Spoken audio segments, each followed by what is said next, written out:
GB News, Britain's news channel.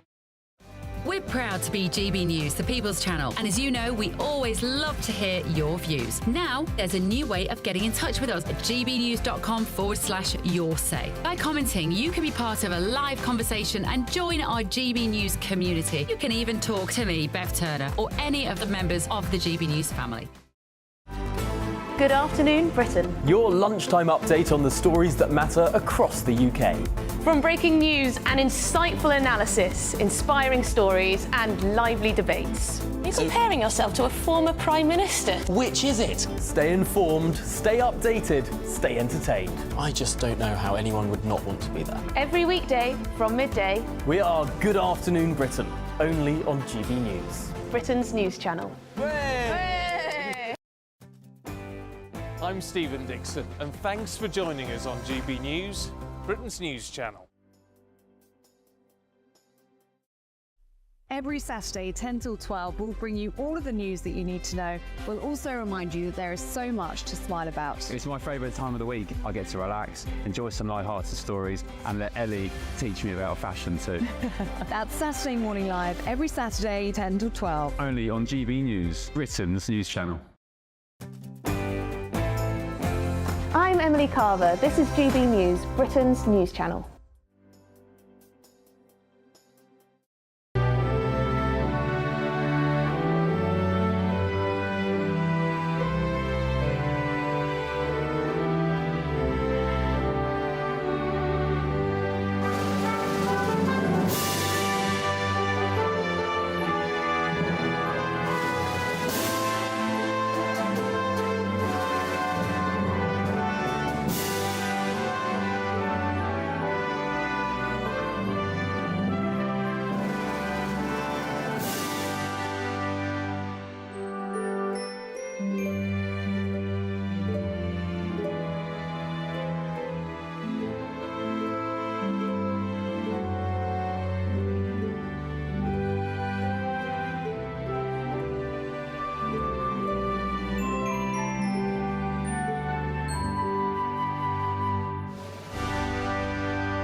Hello there, very good morning to you. Carnage on the streets as Leeds descends into chaos.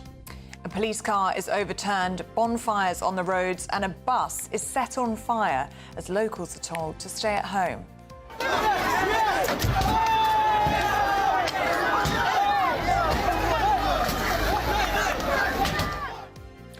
So what was it all about? What caused that? We want to know from you what your theories are.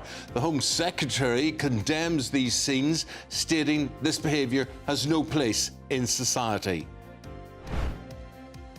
Well, after more than 8 hours of serious disorder, West Yorkshire Police are now back in control of the streets of Hare Hills in Leeds.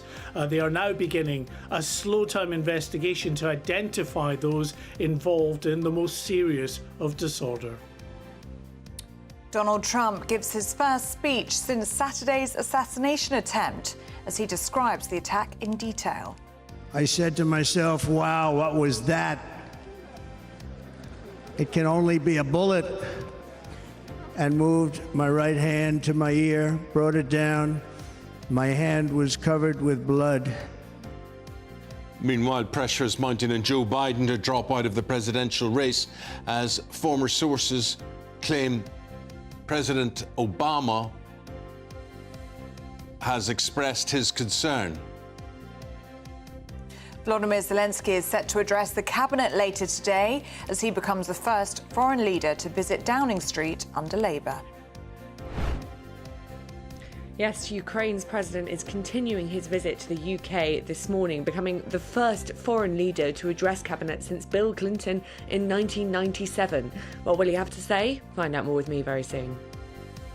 And weather-wise, it's going to be a scorcher today. Temperatures will hit 30 degrees in the southern part of the country with a heat health alert being issued.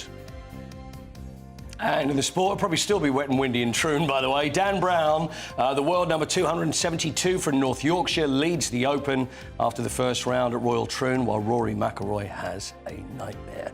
England make a good start in the second test against the West Indies. Manchester United spend £52 million on a French teenager, but apparently he's very good. Morning, a widely hot day across England and Wales, but everything will change into the weekend. Find out all the details with me a little later on. It's 2 minutes past 6. A very good morning to you. I'm Eamon Holmes. And I'm Ellie Costello, and this is GB News Breakfast.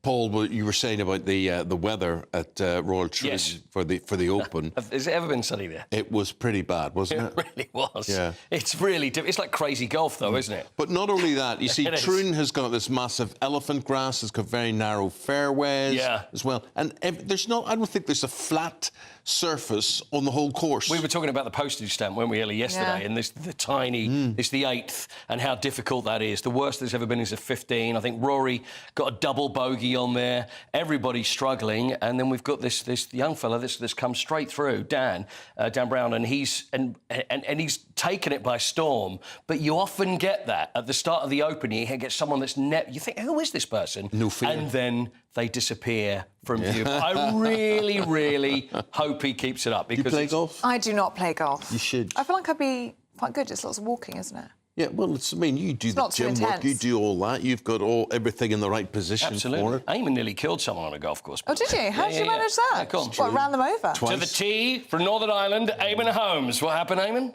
I teed off and hit a bystander, a girl watching right in the forehead. Did you? Not only that, she was knocked over on the ground, and an ambulance had to be sent for to go over the fairway and whatever, and that was that. And Eamon, didn't you say, where did it hit you? And there was this big... had to go and see her in hospital. No. Oh, dear. Yeah. I bet she was delighted. What a great story for her, though. Should we be doing two... Well, I completed the round. Did you really? I shouldn't have really, when I look Where back was the at it. ball, by the way? Where did it... Could you say, look, if it hits your head, could it maybe go towards the green next time? No, they eventually dug it out. What, out of the head or out of the head? Okay, bless her. Out of her head. Oh, dear. Oh, poor girl. Speak later, my friend. Thank you very much indeed. Well, chaos on the streets last night. A major riot erupted in northeast Leeds as vehicles were set on fire and a police car overturned. Residents were warned to stay at home amid the chaos over safety concerns. West Yorkshire Police said that no one was injured. It's not yet clear what led to the commotion, though theories are abounding all over social media. Well, members of the public took to the streets to record the dramatic scenes.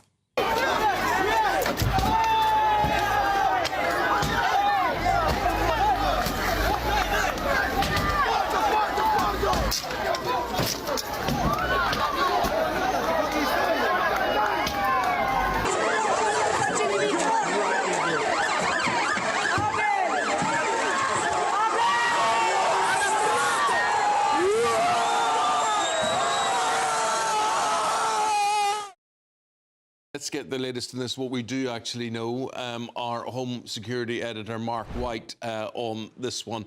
Mark, what are the theories abounding? You know, people just don't take to the streets and overturn police cars. No, this was an incident that unfolded at 5 p.m. Yesterday, when we're told by authorities that a group of agency workers, we understand social workers, were at an address in Luxor Street in the Hare Hills area of Leeds. We understand, according to one gentleman who's been interviewed widely on social media and some media outlets, that a group of social workers were trying to take possession of some of his children, take them to a place of safety. There was resistance from the family. Other members of the public in the local area got involved in this. The agency workers called the police for assistance. The police were there, but it very quickly escalated as more local residents in that area joined in the disorder. It was a handful to begin with, became a few dozen, became hundreds, and we saw, appalling scenes of police vehicles being attacked, one vehicle being overturned, and then as that violence escalated, those police officers themselves, who turned up in ever greater numbers of reinforcements, public order teams brought in there, came under attack themselves as well. And at one point, a bus was hijacked and set on fire. We're told by First Bus, the group in charge of that particular bus, that no one was injured on the bus, that the passengers and driver had been evacuated. They say another bus was also targeted by rioters. So what we have now, more than 8 hours after the riots began, the police gained control of the streets in Hare Hills again, which was in the early hours of this morning. And what we're in now is the slow time investigation to determine exactly how this rioting unfolded, and trying to identify the suspects involved in the worst of the rioting. What I would say to that, Mark, is, come on, the police know exactly what caused this. We must have pretty strong theories as to what caused it, at least.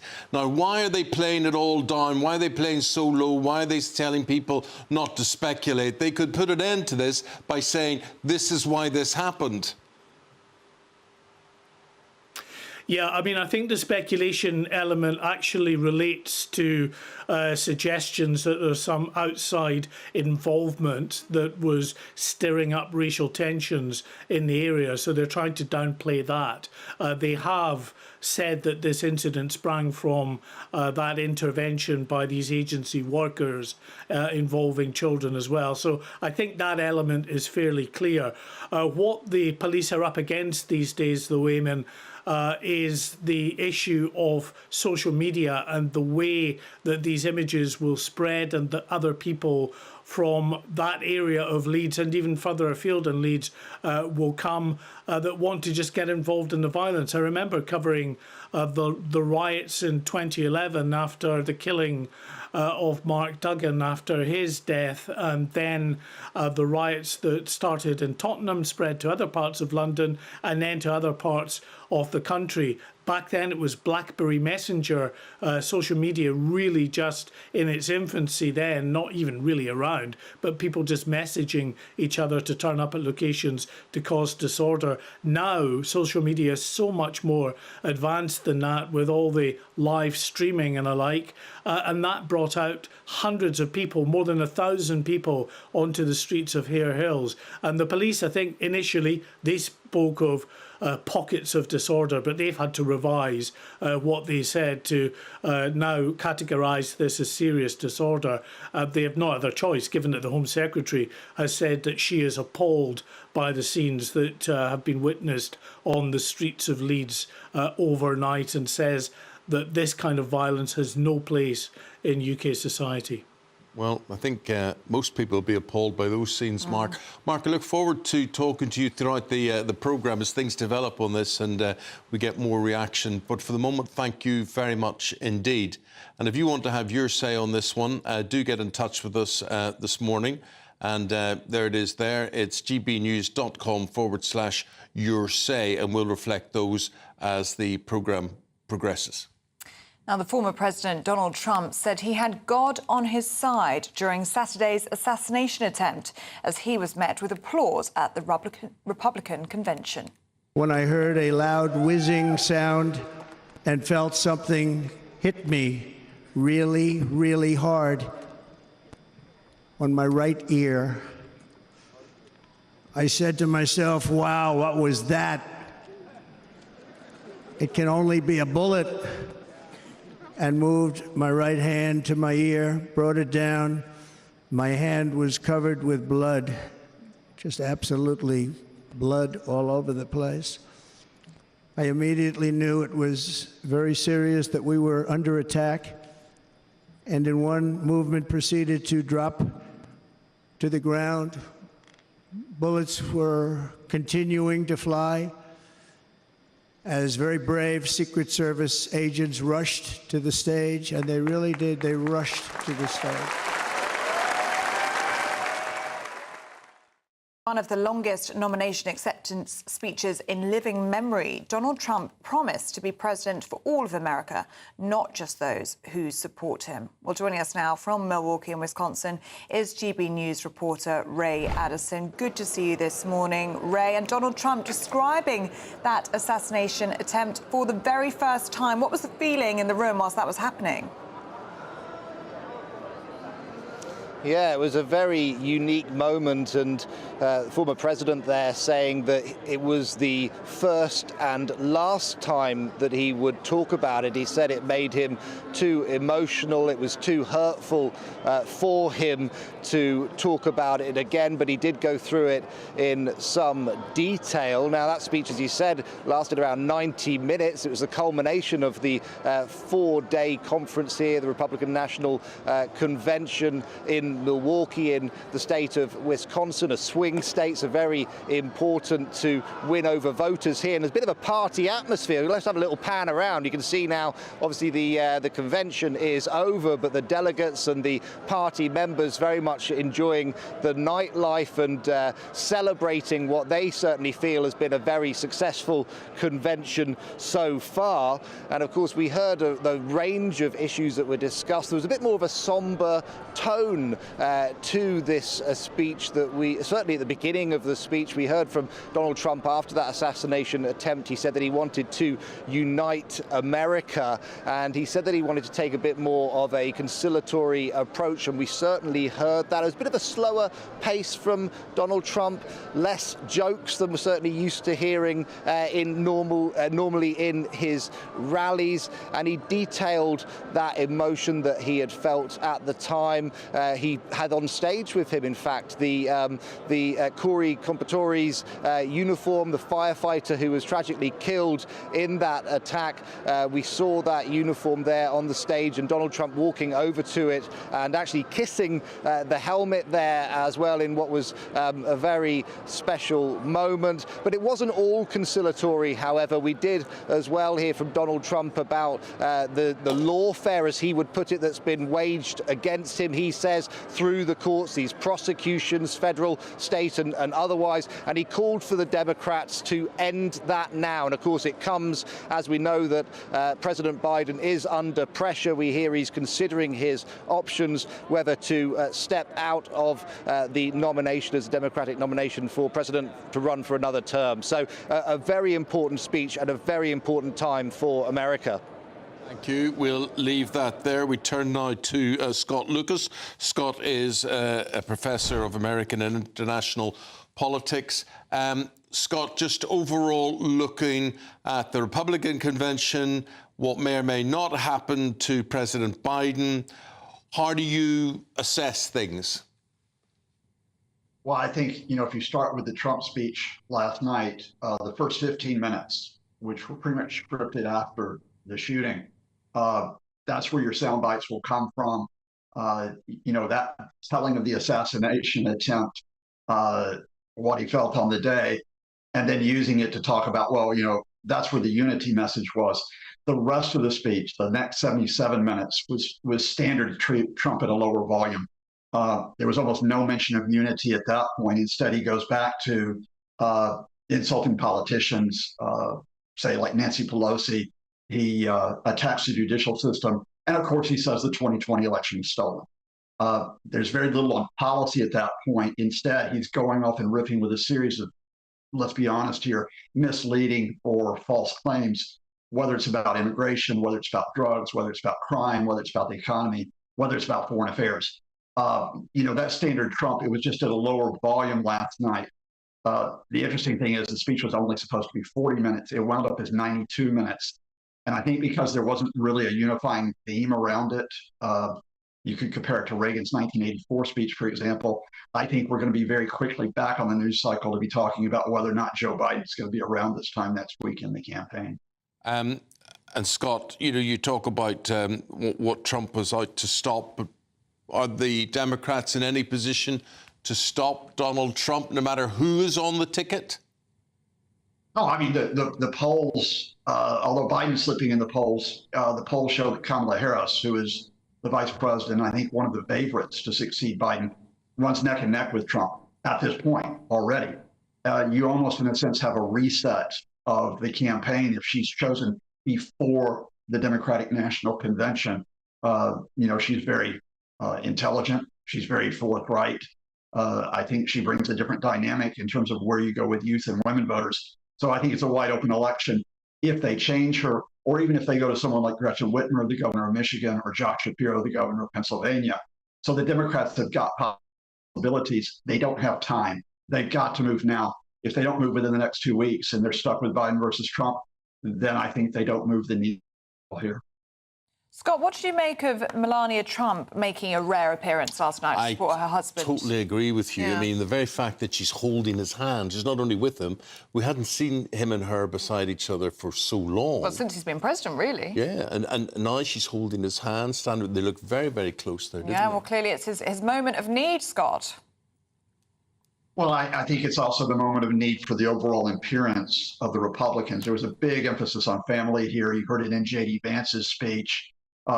Given Trump's, let's say, checkered history regarding his relationships with women, even at times his abuse of women, given at times that he and Melania have been separate, times when she was absent from the State of the Union speech or looked discomfited, it was very important she was back there last night. She tends to lead her life. She tends to be very protective, especially of their child Barron in earlier years. That's part of the reason why she isn't with Trump that often. But no, you needed that photo opportunity at the very end last night to pull a theme together for the campaign, which is whatever you say about Trump's criminal record, about his personal life, everything's okay with the family.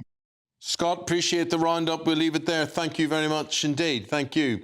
Keir Starmer set to host his first official visitor to Downing Street, and that is? Ukrainian President Volodymyr Zelenskyy. Well, the Ukrainian leader will address the cabinet about the situation on the front line as the two leaders are expected to agree upon a defence export treaty, and they reckon that could be worth around £3.5 billion. Well, we're now joined by GB News political correspondent Olivia Utley, and I believe this is the first address by a foreign leader to cabinet since 1997, Olivia. Well, it absolutely is. I think we know pretty much what Volodymyr Zelenskyy is going to say. He will be asking the UK to continue its financial commitments to Ukraine. Keir Starmer is happy to do that. As you said there, the two are agreeing a £3.5 billion defence deal. And Keir Starmer has also promised that he will crack down on the shadow fleets of Russian vessels passing through English waters. Over the past year, it's estimated that 400 different Russian vessels have passed through English waters. Keir Starmer says that will not happen anymore. The problem, of course, is that however much the UK does, the situation for Ukraine is looking less and less positive by the day. Russia is making steady gains, and there are worries among Ukraine's allies that if Donald Trump gets elected as the US president with his running mate, J.D. Vance, who's said time and again that he does not like America's financial commitments to Ukraine, then you could see a situation where the rug gets pulled out from under Ukraine and funding all but disappears. That is what Zelenskyy wants to avoid and what he'll be talking to Cabinet about today. Olivia, cheers. Thank you very much indeed. Just getting reaction now overall as to what happened in Leeds last night, and a bit of a mixed bag there. Yeah, certainly is. George says this is the first real test for Yvette Cooper, our new Home Secretary. Will she even address this?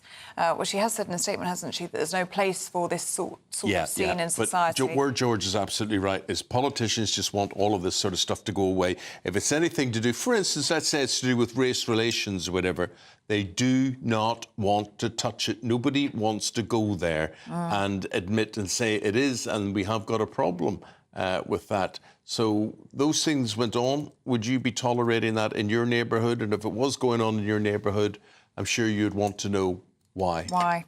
Sean says, I lived in Leeds in the 60s and 70s. Like every other city, I feel like it's been completely lost forever.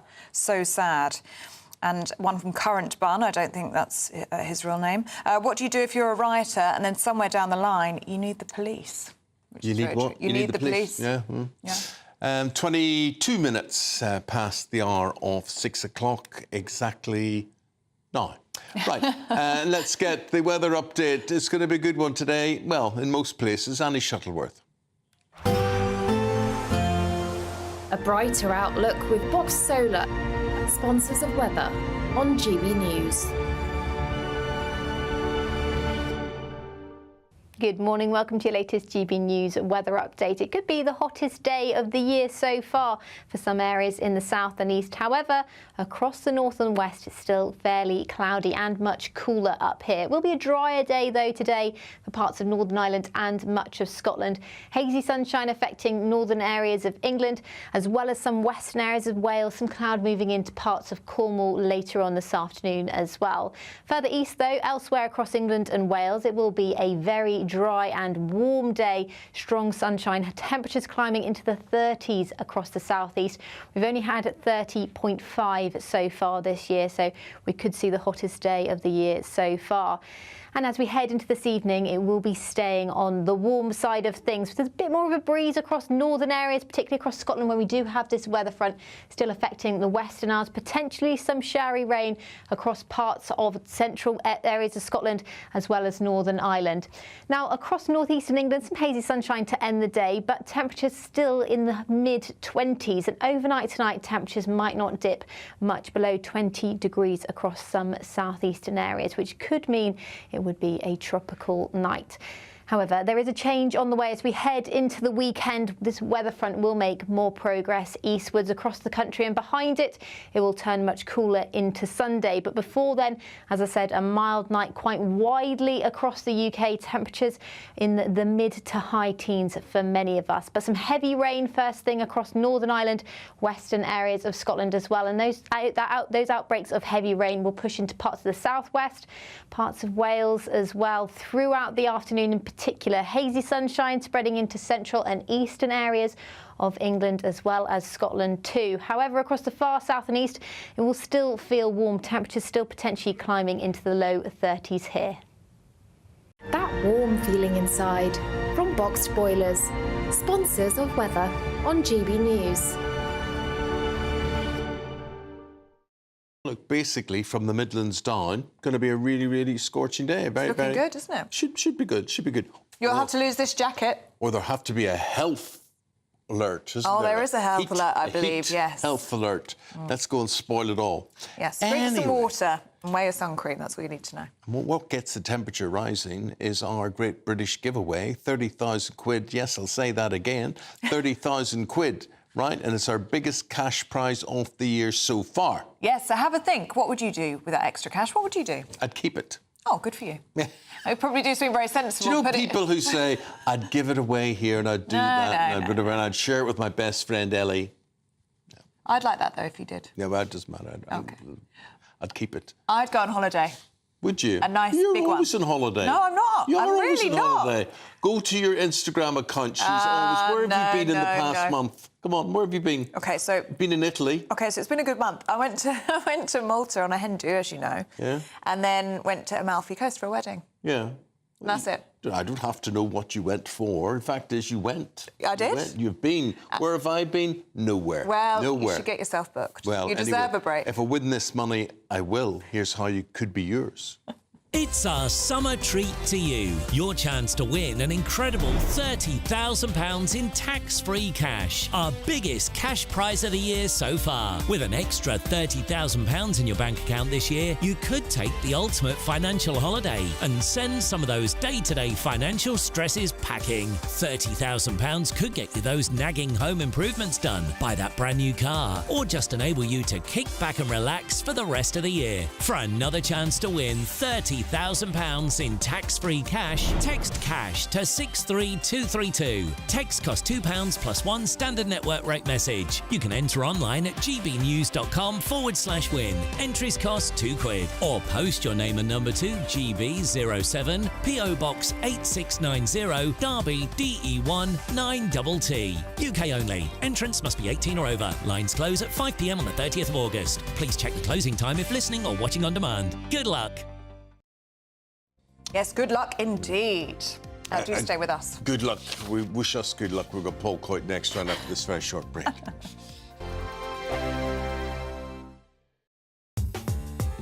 I'm Christopher Hope. From pop stars to politicians, I'll interview anybody in a pub who's got a political opinion. Join me every Friday on Spotify, Apple Podcasts, YouTube or gbnews.com, or wherever you get your podcasts. This is GB News, the People's Channel. Good afternoon, Britain. Your lunchtime update on the stories that matter across the UK. From breaking news and insightful analysis, inspiring stories and lively debates. You're comparing yourself to a former Prime Minister. Which is it? Stay informed, stay updated, stay entertained. I just don't know how anyone would not want to be there. Every weekday from midday. We are Good Afternoon Britain, only on GB News. Britain's news channel.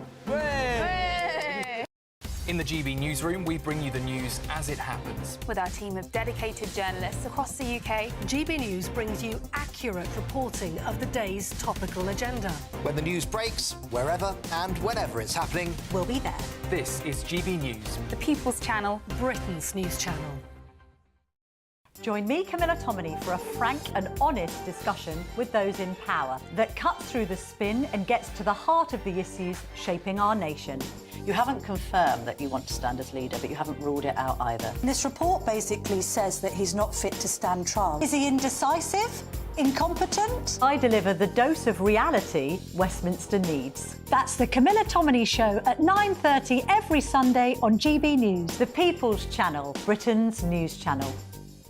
If you want your news to be straight talking... This is a nightmare for the Conservatives again. Down to earth. It's not just Nottingham where this is happening, is it? And most importantly, honest. Hard-working, middle-class taxpayers, they'll get their book thrown at them. Then catch me, Martin Daubney, Monday to Friday, 3 till 6 p.m. on GB News, Britain's news channel. Hi there, I'm Michelle Dewberry and I'm going to take a second to tell you all about my show, Dubes & Co. We start off with the issues of the day. We then bring in both sides of the argument. We get rid of the disrespect. And then you throw me into the mix. And trust me, I'll tell it exactly how it is. And then, of course, the magic ingredient, you at home. We mix it all together and what have we got, in my opinion, the best debate show in town. Monday to Friday, 6 till 7 on GB News, Britain's news channel. Tune in to Friday Night Live with me, Mark Dolan. GB News royalty with your perfect start to the weekend. Lucky us. Feisty and fearless guests. Well, I'm a normal person, so ask me. Honest opinions that raises more questions than a Gary Barlow tax return. And a few surprises along the way. Might be cold in this studio. That is Friday Night Live with me, Mark Dolan. 8 to 9 only on GB News, the People's Channel, Britain's news channel.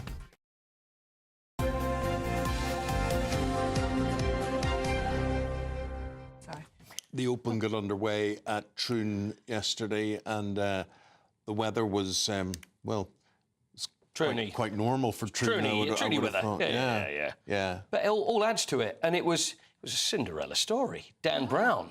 Dan Brown is the world number 272. So he's gone out. You've got all these the greatest players in the world all struggling with Troon. There's Dan, and it looks dark. See, I mean, you look in the picture there and think it looks dark. It's because he finished his round at 9:35 last night. And it's whenever you see sport on TV, it always, because they light it up, don't they? And it always looks a little lighter. It was really dark, but he had an unbelievable round. It's one of those rounds.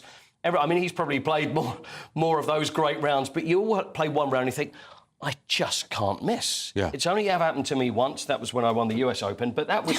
It was a bogey-free 6 under 65. So he was magnificent. 8-footer, 9:35 last night in the dark. Everything's rolling in. Everything was rolling into him, and he was a part-time supermarket delivery guy. Really? At the start of the year. See, I love a story like that. Story. And it would be great if he went all the way, but there's 3 rounds to go. And often in big tournaments, someone will come out of nowhere and it's a great story, but then they start to slip away down the leaderboard. But it's a tough course. It's a really tough course. It's an incredibly tough course. I think Jack Nicklaus said there's one called the Railway, which there was Rory at a 9. I mean, we'll talk about Rory in a second. But the Railway, he says it's the hardest golf hole in any Open Championship anywhere that he's ever played. So it's a real test. But then you get the point where some golfers will say, you know what, it's kind of too hard. It then turns into almost like a crazy golf. I think it's the 13th hole where they've got the windmill going round where you've got to putt it through the windmill and then it rings a bell and you get your ball back at the end. Well, that's there. So day 2, it's underway. Rory, what about Rory? Should we talk about Rory McIlroy? What sort of talk about? Well, he sounds very American. Yeah. I was thinking that. Yes. That was it. Ellie's a bit worried about his accent. I think he's slipping into an American, don't you think? There's a lot of people in Northern Ireland speak like that. Do they? Yeah, an awful lot. Oh, what, even going into the American lilt? Sure, the way Terry Neal at Arsenal, he used to talk like that there, and George Best even had a bit of an American accent. Yeah, it is like that, Yeah, they all, you know. So nothing to be worried about. Do I not have one? No. Well, you do. You go into, like, John Wayne every now and then. In fact, you did John Wayne twice there and you didn't even realise you were doing it. Others going to get off your horse and drink your milk. Drink your milk. Right, so anyway, Rory then had a nightmare. Let's hear from Rory, shall we? This is what let's hear what he said after his very bad round yesterday. Course was playing tough. The conditions are very difficult in a wind that we haven't seen so far this week. And I guess when that happens, you play your practice rounds, you have a strategy that you think is going to help you get round the golf course. But then when you get a wind that you haven't played in, it starts to present different options, and you start to think about maybe hitting a few clubs that you haven't hit in practice. And just one of those days where I just didn't adapt well enough to the conditions. It's 10 years then since he's won a major, 12 shots off the lead. He just wants to make the cut. 1 birdie, then 1 out of bounds, 2 double bogeys over the train tracks. Didn't go well. Tiger Woods, 8 over with a 79. So Tiger, we said yesterday, Tiger's not going to win. He's not going to win another one. Bryson DeChambeau was 5 over. Tommy Fleetwood, 5 over. And so not very good. But I'll tell you what we have. We've got a chap called Brian Morgan that's going to come on with us. Yeah. Very famous Open photographer who's at Royal Troon. He's 51st Open. And he's known them, seen them. So he's working at this one. And he's working there. And he wears a kilt while he's taking his pictures, which is not good on the 15th when the wind gets up. OK. Right, transfer market. Yes. Who's signing who? Right, Manchester United have signed an 18-year-old centre-back called Lenny Yoro from Lille. And honestly, players are getting younger, aren't they? Well, he doesn't look 18. If they're getting younger looking, he's had a hard paper round, hasn't he? Actually, is that Lenny's dad? Yes. Oh, no, there's his dad. There we are. There's Eric Ten Hag. It's nice to see Eric Ten Hag smile for a change, isn't it? That's good to see. And then there's Lenny. He's 18. No, he's 18 years old. He made his debut at 16. 32 games for Lille, and he made their Ligue 1 team of the season. And he's some player, but they have to be all getting younger, though, ain't Well, they're getting more expensive as well. 52 million quid for him. Yeah. At 18. Yeah, at 18. Meanwhile, Mason Greenwood has officially now left United for... I don't know. Where's he gone? Marseille. Yeah, that's right. Yeah. You know what? The whole Mason Greenwood, the whole thing just leaves a bit of a taste in my mouth. And Mason Greenwood's only half the price of Lenny Yoro. That's right. 26 million. Winger Savinho, Manchester City have signed, another Brazilian player. And how about this one? Brentford, selling Ivan Toney. Ivan Toney wanted to leave Brentford for quite some time. Yeah. And it looks like Brentford are going to have to drop the price. They expected they were going to get about 80 million for him, but there's a lack of interest. Arsenal, Manchester United, Chelsea, nobody interested there. They're dropping the price again. Nobody bidding, so it looks like possibly West Ham or Spurs will be for Ivan Toney. And Scott McTominay could end up at Spurs or Fulham. Oh. Also the interesting news. Scott McTominay again. I do not know why Scott McTominay's name keeps coming up in the transfer list. What a player. He's really, really good, useful player, yet he's obviously not... When your face doesn't fit, you know? Yeah, you're absolutely right. Maybe he's cheesed off Eric Ten Hag. Yeah, nice lad too. Yeah, nice absolutely, yeah.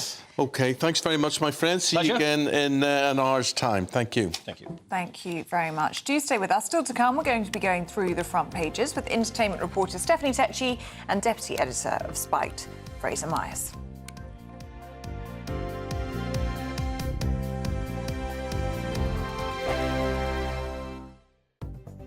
The latest GB News travel. Good morning, I'm Russell Holding. In Cheshire, University Way in Crewe is closed off the A532 Western Road after an accident. In Staffordshire, the A38 is closed southbound from Orrowers to Hillard's Cross at Lichfield for emergency repairs after burst water main. In Northamptonshire, the A43 is closed northbound off junction 7 of the A14 at Kettering.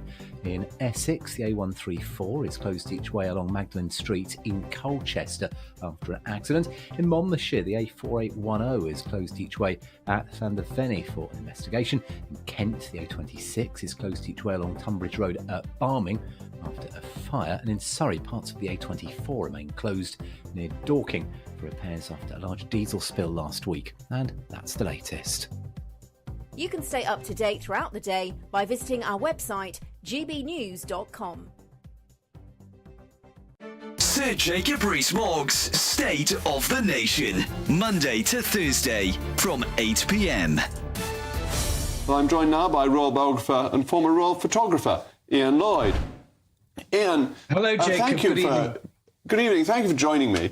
This is going to be great, isn't it? The opportunity to go around and see where the King comes onto the balcony from. Really interesting insight to how Buckingham Palace works. It's exciting. I went yesterday, there was a press preview, and the thing that struck me first of all is that if you're the King and or the late Queen and you're on the balcony, you can't see the Mall. I mean, we all see people coming down from the top, you know, thousands of people crowding in towards Buckingham Palace. They can't see it because of this great monument to Queen Victoria called the Queen Victoria Memorial, or they call it the wedding cake, but it blocks the view. So apparently the King has a TV in there, and the late Queen did as well. So what they do is they when they're waiting to come on, they're watching the TV to see how the crowd's getting nearer the palace. And the other thing that struck me is when we were on it looking down, is you can actually see individual faces in the crowd out there, because we looked out, you know. So they do get a good view of what's happening directly underneath the palace, you know. So they can see individuals. So if there's a friendly face in the crowd, they can see that person and possibly even wave. But they can't see that enormous mass of people you get at the big events that goes back towards Admiralty Arch. The other thing I learned is there's a great historical link, because the person that put the east wing on the palace, because it was originally 3 sides, and Queen Victoria had, of course, 9 children, so they had to build a 4th side for all the nurseries and things. Edward Blord was the architect, but the master builder was Thomas Cubitt. GB News, the People's Channel.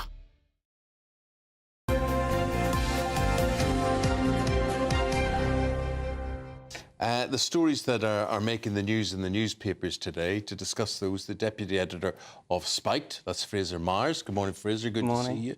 And showbiz reporter Stephanie Tetchy.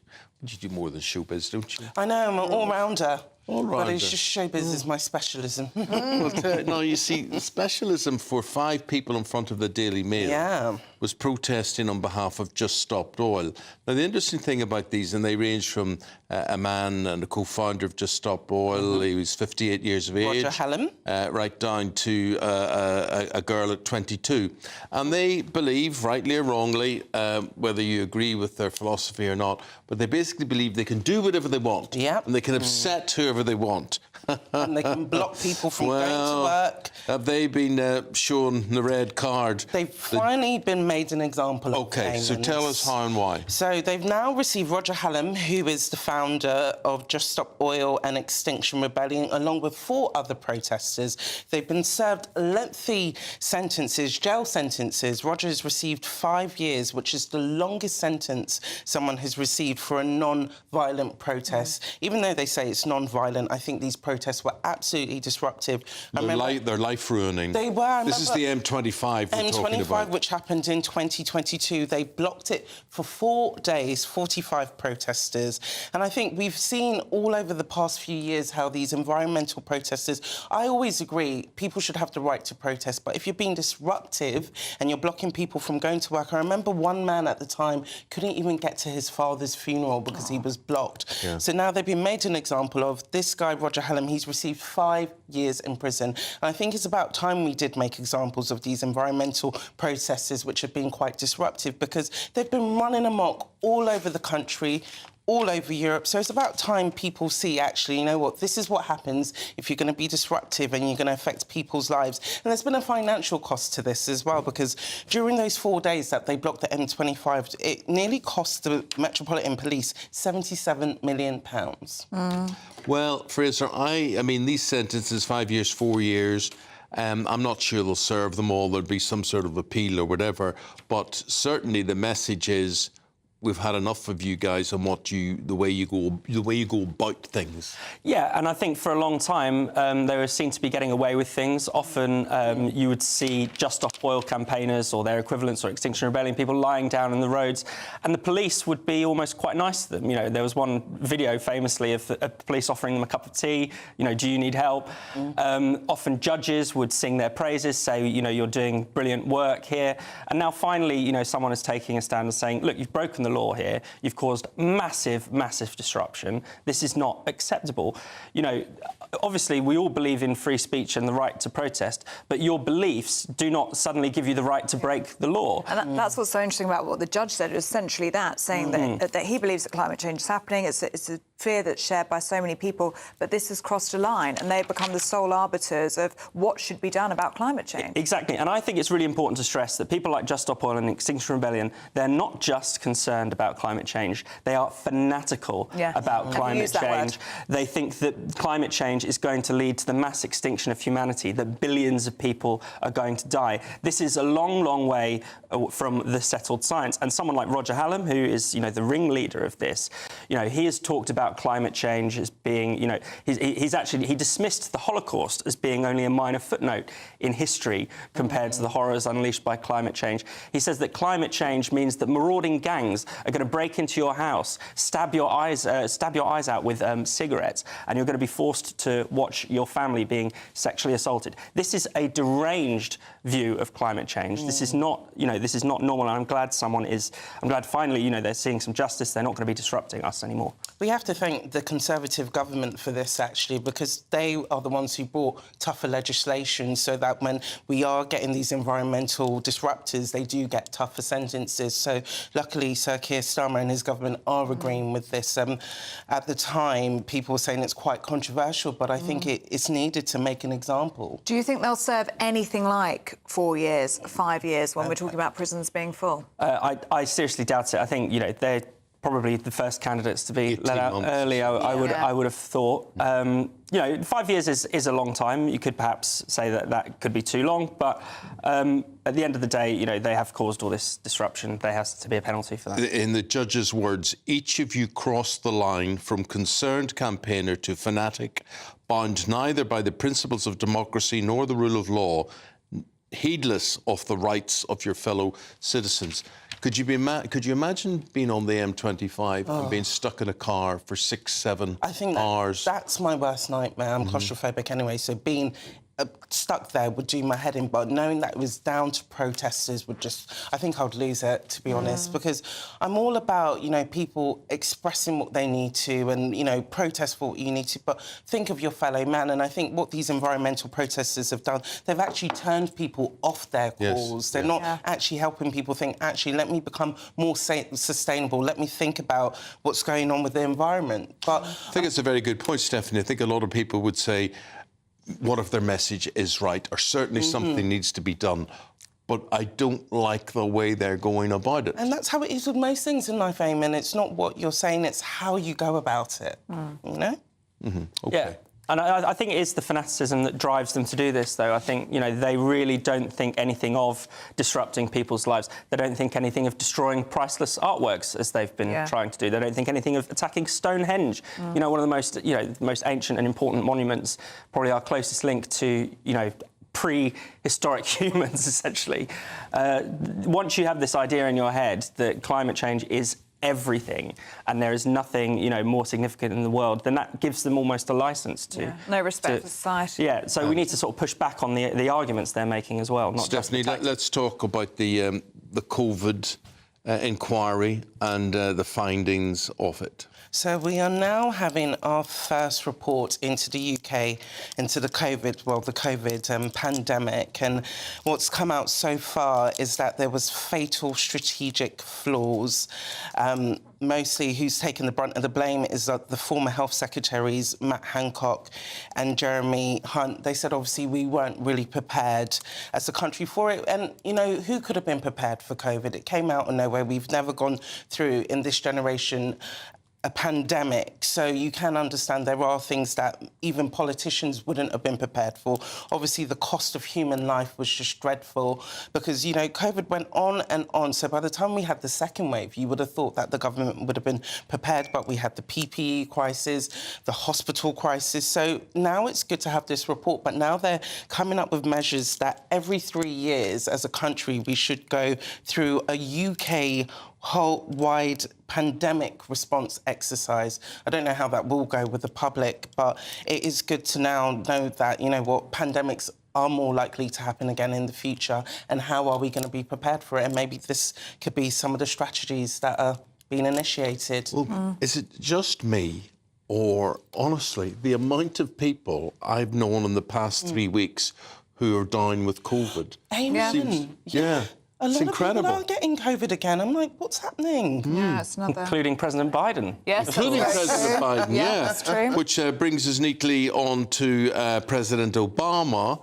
And I'm not sure if it's been confirmed or not, but the word is he's been having a word with Joe Biden and saying, look, Joe, you know, now's the time to step aside. It doesn't get much more senior than President Obama. You know, he is the top person who, if Obama can't persuade him, then perhaps he won't be persuadable. But the fact is you have all the top Democrats now openly, or at least reportedly, trying to persuade Biden to step down. Obama, Nancy Pelosi and others, many big donors as well, saying that they will not support Joe Biden if he carries on. I think the walls are really closing in on him now. I don't think that he has much longer to go. He had a bit of a reprieve during the attempted assassination of Trump, purely because that seemed to take the wind out of the sails of the campaign to unseat him. But, you know, every time he appears in public, he just looks worse. You don't see any improvement in his ability to simply, you know, command a stage or to run the country. I think what worries me is that, you know, the talk is about will he run in the next campaign? But if he's unfit to campaign, surely he's unfit to be president as well, or even just for the next year or so. Tell you what it is, Fraser, and no one mentions this, but if I was a medic, I would know what the answer to this is. Sometimes he speaks very lucidly, and you know, he seems very, very good. But his eyes are spaced out of it. His eyes always look different. And you watch him walking, getting on and off Air Force One is the worst possible thing you can see. But the man's feet don't work, his legs don't work. And I could, if I was standing up, I could impersonate how he gets on and off the plane. But, you know, a blind man on a galloping horse can see there is something wrong with this guy. I don't know what it is, but if I was a medic, straight away I would look and I would say, he has got whatever. His wife needs to step in now, because I think his wife is probably the only person that could potentially get through to him and say, you know what, you need to call it a day, Joe. But I think maybe it's his ego, maybe it's his pride that is saying, I do not want my career to end like this. But the thing is, it's a shame. If he doesn't step down, I think all the hard work he's done over the past 4 years, it's just people are going to forget it, and this is going to be his legacy. Well, he's waited his whole life for this moment, hasn't he? He's got the presidency, but he's 81 already. I mean, if he gets second term, But you see, people keep bringing up this age thing. I don't think age has anything to do with health. it. It's health. It's health. And that's the thing. And here is a man who's suffering from something. And you know, you think about FDR, one of the great presidents. He managed to, you know, he ran the country from a wheelchair. But it's not about that. It's about his mental capacity is failing. But he spent years being photographed. He hid it as if he wasn't in. He hid it very well, and you wouldn't be able to hide it in the 21st century, of course. But it is about the fact that you can see that he's not all there, and that is deeply worrying. But the problem is, the problem is the Democrats keep on saying, Joe, it's time for you to go. But what is the solution? Who is going to replace Joe Biden with less than But Joe Biden, his narrative seems to have changed in the last week, if you've noticed. So, but this time last week, he was talking about only the good Lord could tell him to step out of the race. Then it became, if you can show me in the polls that the polls are indicating that I'm going to lose, then I'll step out. And now it's, if the doctors say my health is bad, then I'll step out. It's almost like he's coming around to the idea that he might be pushed out if he doesn't bow out. Certainly feels like we're laying the groundwork for this. I mean, the Telegraph suggesting that this could come as soon as tomorrow. I think everyone will be on resignation watch, essentially, for the next... But who will be the next leader for the Democrats? Because Kamala Harris doesn't appeal. Yeah. I don't think she would have a better chance of Joe Biden of winning the presidency either. And Kamala Harris can sometimes be as incoherent as Joe Biden. That might seem cruel to say, but I'm afraid it's true. Stephanie, what do you think of it? This is front page of the Eye. Yeah. Workers to get the right to ignore their emails under new rules. So they will be given the right to ignore emails, texts, phone calls from their bosses during the evening, the weekend, and whilst on annual leave. You see, I'm all about work-life balance because I think we're in that society now where work has become all-consuming and people do not know how to switch off, which then affects people's mental health, which that means people will be like, I can't work or I need to be signed off. So we do need a better balance in terms of how you can switch off from work. I don't know if it's this giving workers more rights to say, actually, it's the weekend, I'm going to ignore my boss. And I do think it depends what sector you're working in, because if you're in the healthcare sector, you can't just switch off if there's an emergency and someone needs to get through to you. So I think it all has to be done in a way where, you know, bosses can appreciate, you know what, my workers need the time off and I can't just be, you know, trying to contact them any time of the day. But then also workers cannot be taking this and running with it, you know? But I do think we need that balance. Do you have a work-life balance, Eamon, do you think? I would think so, but I mean, I'd be very flexible from the point being freelance. I would be flexible being open to offers or open to work. I mean, the idea of saying you don't work Sundays or whatever is a nonsense. I mean, you're available, and if the work comes up on a Sunday, it comes up on a Sunday, and that's the way it is. Your view, Fraser? Yeah, I think, you know, work-life balance is a good thing. I worry that this is a bit of a paper right in the sense that probably if you ignore your boss's texts, they're still going to look down on you, even if they can't fire you. And that could still have professional consequences down the line. So, you know, I don't know. I would like people to have longer weekends. I want people to, you know, be able to reset when they're off work. But is it realistic, even if it becomes a right? Even Keir Starmer's worked the weekends, his first weekend as PM, despite his aspirations. There we go, Stephanie and Fraser. See you again in about 40 minutes' time. Let's get a weather update now. Annie Shuttleworth with the picture on this Friday. A brighter outlook with Box Solar, sponsors of weather on GB News. Good morning, welcome to your latest GB News weather update. It could be the hottest day of the year so far for some areas in the south and east. However, across the north and west, it's still fairly cloudy and much cooler up here. It will be a drier day, though, today for parts of Northern Ireland and much of Scotland. Hazy sunshine affecting northern areas of England, as well as some western areas of Wales. Some cloud moving into parts of Cornwall later on this afternoon as well. Further east, though, elsewhere across England and Wales, it will be a very dry and warm day. Strong sunshine, temperatures climbing into the 30s across the southeast. We've only had 30.5 so far this year, so we could see the hottest day of the year so far. And as we head into this evening, it will be staying on the warm side of things. There's a bit more of a breeze across northern areas, particularly across Scotland, where we do have this weather front still affecting the western Isles. Potentially some showery rain across parts of central areas of Scotland, as well as Northern Ireland. Now, across northeastern England, some hazy sunshine to end the day, but temperatures still in the mid-20s. And overnight tonight, temperatures might not dip much below 20 degrees across some southeastern areas, which could mean it would be a tropical night.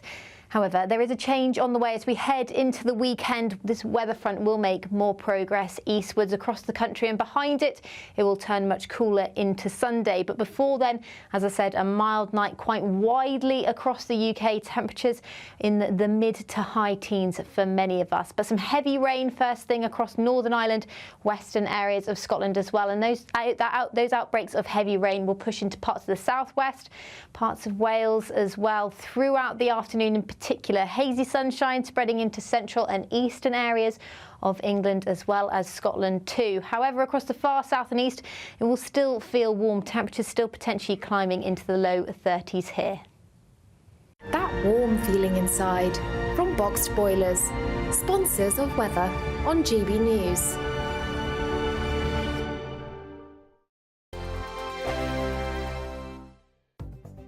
The latest GB News travel. Good morning, I'm Russell Holding. In Staffordshire, the A38 is closed southbound from Orwas to Hillard's Cross at Lichfield for emergency repairs after a burst water main. In Northamptonshire, the A43 is closed northbound from junction 7 of the A14 to the A6003 Rockingham Road at Kettering. It's been closed since yesterday evening. In Essex, the A134 is closed each way along Magdalen Street in Colchester after an accident. In Monmouthshire, the A4810 is closed each way at Llandrfenny because of an investigation. Trains have been stopped between Aylesbury Vale Parkway and Marylebone Station in London, where overnight engineering works have overrun at Harrow on the Hill. In London, Abingdon Street remains closed off Parliament Square after the state opening of Parliament, and in Surrey, parts of the A24 remain closed near Dorking for repairs after a diesel spill last week. You can stay up to date throughout the day by visiting our website gbnews.com. It's our summer treat to you. Your chance to win an incredible £30,000 in tax-free cash. Our biggest cash prize of the year so far. With an extra £30,000 in your bank account this year, you could take the ultimate financial holiday and send some of those day-to-day financial stresses packing. £30,000 could get you those nagging home improvements done, buy that brand new car, or just enable you to kick back and relax for the rest of the year. For another chance to win £30,000 in tax-free cash, text cash to 63232. Text costs £2 plus one standard network rate message. You can enter online at gbnews.com/win. Entries cost £2 or post your name and number to GB07 PO Box 8690 Derby DE1 9TT. UK only. Entrance must be 18 or over. Lines close at 5 p.m. on the 30th of August. Please check the closing time if listening or watching on demand. Good luck. Mark Dolan tonight is your weekend dose of news, debate and entertainment. This sounds like a wild conspiracy theory. Don't miss My Big Opinion, Mark Meets, and My Take at 10. Democracy is a funny old thing. And we don't do boring, not on my watch. I just won't have it. Go and get another glass of that bubbly, you've earned it. That's Mark Dolan tonight, Saturday and Sunday, 9 to 11, only on GB News, the People's Channel, Britain's news channel. I'm Patrick Christie's. Every weeknight from 9, I bring you 2 hours of unmissable, explosive debate and headline-grabbing interviews. What impact has that had? We got death threats and the bomb threats on. As time passes, she could have said storm. You made my argument for me. My guest and I tackle the issues that really matter with a sharp take on every story. Went everywhere. Something practical could be done. Or I can become something different. Patrick Christie's tonight from 9 p.m. only on GB News, Britain's news channel.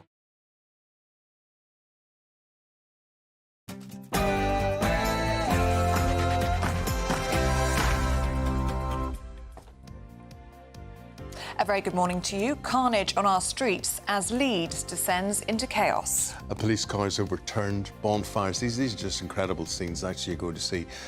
Bonfires on the roads, a bus setting fire as well, locals running riot and are told to stay at home.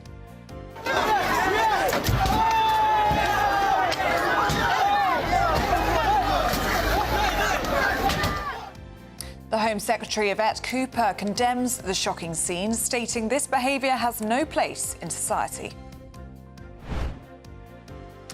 Well, after more than 8 hours of rioting, the police are now back in control of the streets of Hare Hills in Leeds. They are beginning their forensic examinations to gather evidence to try to go after the worst of those rioters. In other news, Donald Trump gives his first speech since Saturday's assassination attempt as he describes the attack in detail. I said to myself, wow, what was that? It can only be a bullet. And moved my right hand to my ear, brought it down. My hand was covered with blood. pressure mounts on Joe Biden to drop out of the presidential race as sources close to Barack Obama claim that he's become the next senior Democrat to express concern over his candidacy. President Zelenskyy is set to address the British cabinet later today as he becomes the first foreign leader to visit Downing Street under Labour. Yes, Ukraine's president is speaking to cabinet this morning, the first foreign leader to do so since Bill Clinton in 1997. What will he have to say? Find out more with me very soon. And it's going to be a scorcher weather-wise as temperatures hit 30 degrees. There has been a heat health alert issued in parts of the country today. Everywhere it's going to be hot and sunny, apart from Royal Troon, probably. Dan Brown, though, the sun is shining on him. World number 272 from North Yorkshire leads the Open after the first round, whilst Rory McIlroy has a nightmare. England make a good start to the second test against the West Indies. And the Olympic Games is exactly 1 week away, and we'll see where the Olympic flame is for the final time as athletes start moving into the Olympic Village. Morning, a widely hot day across England and Wales, but everything will change into the weekend. Find out all the details with me a little later on. 2 minutes past 7 o'clock on this Friday morning. Good morning to you. I'm Eamon Holmes. I'm Ellie Costello, and this is GB News Breakfast.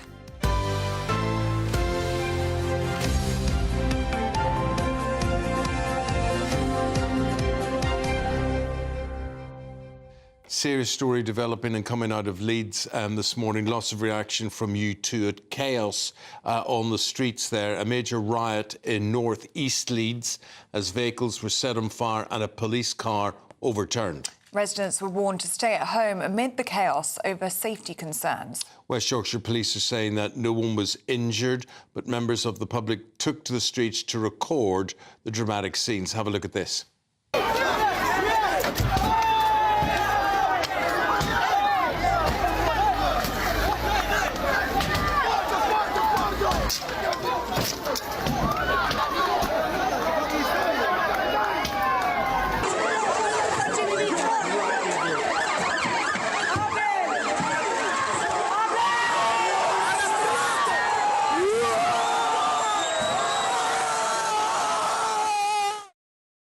So, Ellie, what are folks saying about this? Yeah, such shocking scenes. Loads of you getting in touch. Paul says just 2 weeks of a Labour government and there's already riots on the streets. But what's that got to do with the Labour government? This is from Paul. Stephen says, why don't we have a National Guard that can be deployed at a moment's notice to clear the streets and bring back order? Well, that's an interesting point because the police force there in North Yorkshire just looked... They were out of control. Yeah. They hadn't got the numbers there or the armoury, really, to deal with what was going on. So they were just being kicked about. Yeah, well, there were reports last night that the police actually had to move back a mile from where the disruption was because of that police car being overturned. They simply weren't safe. They were outnumbered. Sandy says, will Sir Keir Starmer be visiting Leeds and hoping to bring stability? That's to still be seen. And James says, these are not protesters, they are terrorists. They should have to pay for police time and also pay for any damages. Keep the views coming in. Here's how you get in touch with us. You can have your say by doing just that. And there it is there, gbnews.com/your say. Let's go to our Home and Security editor, Mark White, for this one. What scenes, Mark? Well, indeed, more than 8 hours of significant disorder in the Hare Hills area of Leeds. This all began at 5 o'clock in the evening yesterday when a group of social workers were in the process of trying to take some children from a family into custody, at least to a place of safety. The family resisted, and then members of the public neighbours of this family got involved as well. The social workers called for police assistance, and really things disintegrated from that point. We saw images, shocking images of a police vehicle being attacked at the scene, Luxor Street, in the Hare Hills area of Leeds, of that vehicle being overturned. And then things really just got worse, because from what was a handful of people, it became dozens of people, then hundreds of people. Then we're told more than 1,000 people in this central area of Leeds. Late into the night, a bus was set on fire at one point as well. The owners of the bus first group said that the passengers and the driver of this bus were taken off the bus safely and uninjured, but it was one of two buses from first group that was, according to the company, attacked by rioters, as well as those police vehicles. And there's other images that have come out, shocking images really, showing the level, the ferocity of the violence against the police. Dozens of people throwing bricks and other rubble and missiles towards police officers who, some of them were wearing riot gear. They were standing by their vans. They had to get into their vans and then beat a hasty retreat from that area just to really hold a perimeter, stay out of the worst of the disorder, to allow things to calm down. Well, they eventually calmed down in the early hours of the morning. The police are back in control, and what we have now is that slow time investigation as they gather evidence, look at the footage that we've been showing this morning, as well as other pieces of footage that they are calling on members of the public to send to them so that they can try and identify those involved in the worst of the disorder. Such shocking videos, and we can see now on the screen people filming this disturbance on their phones. And social media was a huge part of what we saw yesterday, wasn't it? Yes, it's become a real issue now for law enforcement. The propensity for incidents that can be small and quite isolated to really escalate when they're shown on social media, and then people from that local area start turning up, from further afield start turning up. Social media has become so sophisticated now, with people able to live stream incidents of disorder like this, and there's no doubt that fueled lots of people coming to this area, an area that is mostly South Asian in terms of the population in this area, but lots of people that turned up in that area clearly just looking for trouble and disorder. We saw images of quite a number of people wearing masks, ski masks and other masks to try and hide their identity as they were involved in setting fires in the streets. So, Mark, the police are talking about community relations in this. Is there any suggestion that this is racially motivated? Well, there have been community spokespeople who have been speaking throughout the night and talking about, you know, the area has been, the subject of poverty for quite some time, and a feeling of disenfranchisement. But to be honest, that doesn't excuse what happened here. There's lots of areas of the UK that suffer from poverty and would say that they are sort of abandoned perhaps by central government, but they don't take to the streets and riot. This was an incident sparked by these social workers trying to take these children that escalated, and then it was clearly fueled by social media. So what we saw were people actively looking for trouble, looking for violence and disorder, and that's what escalated out of control. Thanks, Mark. Appreciate it. We should say to viewers and listeners, keep us posted. Your thoughts, your theories, very welcome. Have your say. Get in touch with us, and we will reflect that throughout the programme this morning. Now, let's go across the pond, shall we? Because the former president, Donald Trump, said he had God on his side during Saturday's assassination attempt, as he was met with applause at the Republican convention. When I heard a loud whizzing sound and felt something hit me really, really hard on my right ear, I said to myself, wow, what was that? It can only be a bullet. And moved my right hand to my ear, brought it down. My hand was covered with blood, just absolutely blood all over the place. I immediately knew it was very serious, that we were under attack, and in one movement proceeded to drop to the ground.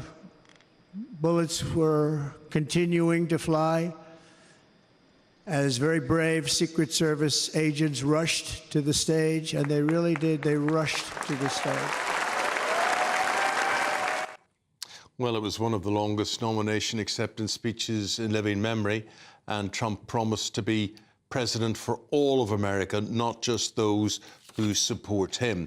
Joining us now from Milwaukee is GB News reporter Ray Addison, who's there at the convention. Tell us more, Ray. Well, it was an absolutely fascinating speech, long, as you just said, around 90 minutes, which is long even for Donald Trump, as we've seen at those rallies that he performs around the country. But he had a lot to say on top of all of the usual topics that he talks about, such as immigration, the economy, the need to be energy self-sufficient in the United States. He really wanted to tell this story about what happened and the experience that he had when that would-be assassin fired in his direction and hit him in the ear, and a quarter of an inch more in the other direction, and he would not be here now. He was telling us, and it was quite a somber tone. He said that he wanted to explain what had happened and what it felt like. He said he wouldn't talk about it again. That very much remains to be seen. It's such an important moment in American history that I'm certain he will end up talking about that some more. But it's just after 1 a.m. here. You can see that things are getting a little bit quieter behind me at the Fiserv Forum here in Milwaukee. But if we come around this direction, you'll see that things are carrying on in the bars and the restaurants and clubs behind me. And you can see a queue there for that bar. They're having some kind of victory party. And very much the feeling amongst people here that I'm talking to is that tonight's speech was a big success. He said he wanted to try and unify America. Obviously, the people that I'm speaking to are obviously Republicans, and they are inclined to be biased towards Donald Trump, but they feel that he hit the right kind of tone. They say that it's that somber, more statesman-like approach was very much appreciated, and he's very much sort of given an olive branch now to Democrats, to the undecideds and the independents to come across the floor, and even those who maybe were naturally in the past went against him or didn't like his personality, now is an opportunity to kind of coalesce around this man. Thank you, Ray Addison, there for us in Milwaukee in Wisconsin. Well, joining us now is political analyst and former Democratic National Committee Commissioner, Nomiki Konst. Good to see you this morning, Nomiki. And this is the first time that Trump spoke since that assassination attempt on Saturday. What did you make of it? I mean, he spoke. It was the longest convention speech in, one of the longest, at least in history, 90 minutes. He was in his element. He came out on stage with those lights, like he's a showman. This is where he thrives. He loves being on stage. He loves talking to a televised audience. He loves being the center of attention, and the ratings were on him. The RNC is, of course, one of the highest rated events for any sort of political event, as is the DNC every 4 years. So he was definitely in his element. He went off script, oftentimes rambling and bizarre, diatribes, as he does at his speeches. But this was the Trump show, and I think, this, if this is what it was like at the RNC, I imagine that his potential second presidency will be 10 times worse. Yeah, you say potential second presidency. He's accepted the nomination, Nomiki. What's going to stop him? Nothing's going to stop him now.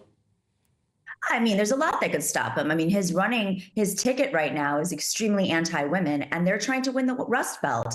One of the issue they had last time when President Joe Biden beat him was that they lost with, middle of the road, specifically white working class women and upper middle class women. And, having a platform and having two candidates that want to reverse the clock on women's rights by at least 100 years is not the way to win those voters. Yes, the Democrats are in disarray. I'm sure you're going to ask me questions about that, but the margins are still pretty close. And there's always a bump at the conventions. So no matter what, we expected a bump at the RNC. There's going to be a bump at the DNC, whoever the candidate is. And there will potentially be, you know, a consolidation with the Democrats, whoever the candidate is, to really hammer this Project 2025 initiative, this anti-workers' rights, deregulation, call back to another era, you know, basically, I mean, we don't have Brexit, but if they could do Brexit, they would in the United States. They wanted, you know,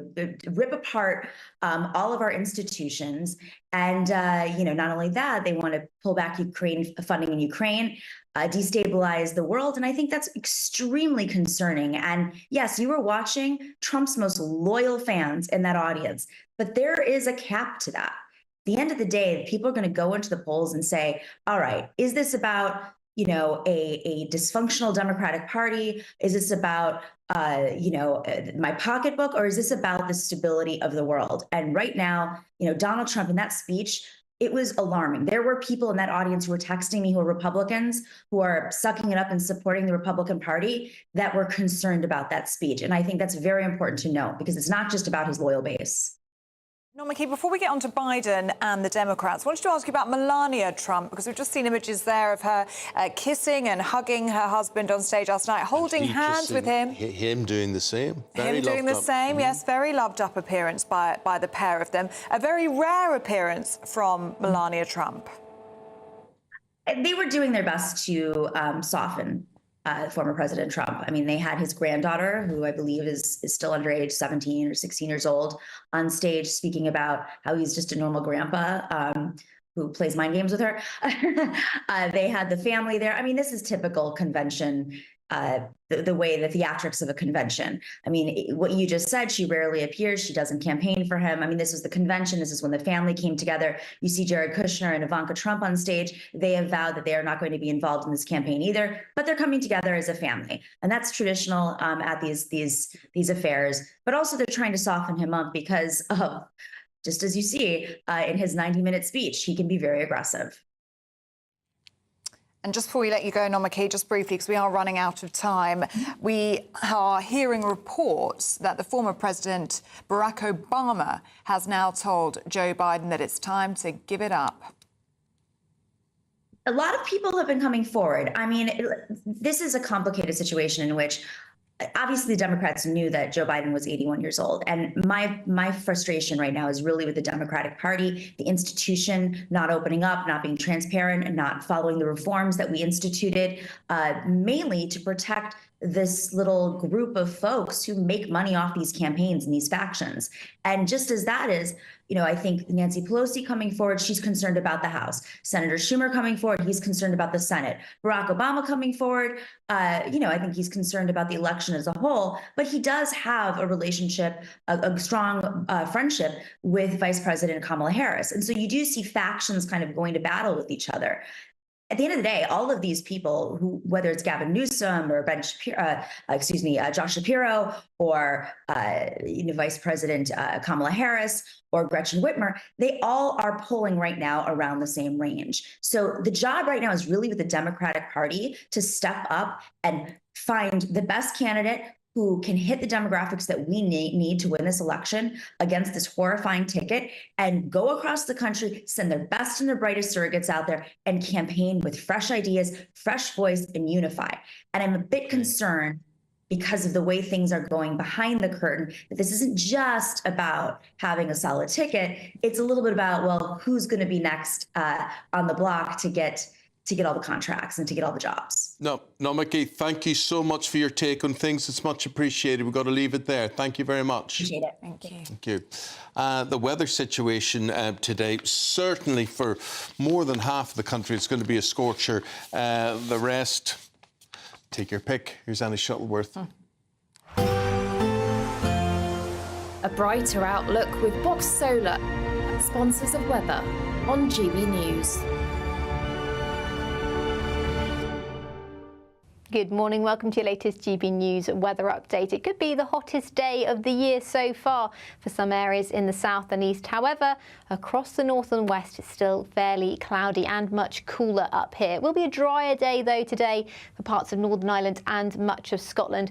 Hazy sunshine affecting northern areas of England, as well as some western areas of Wales. Some cloud moving into parts of Cornwall later on this afternoon as well.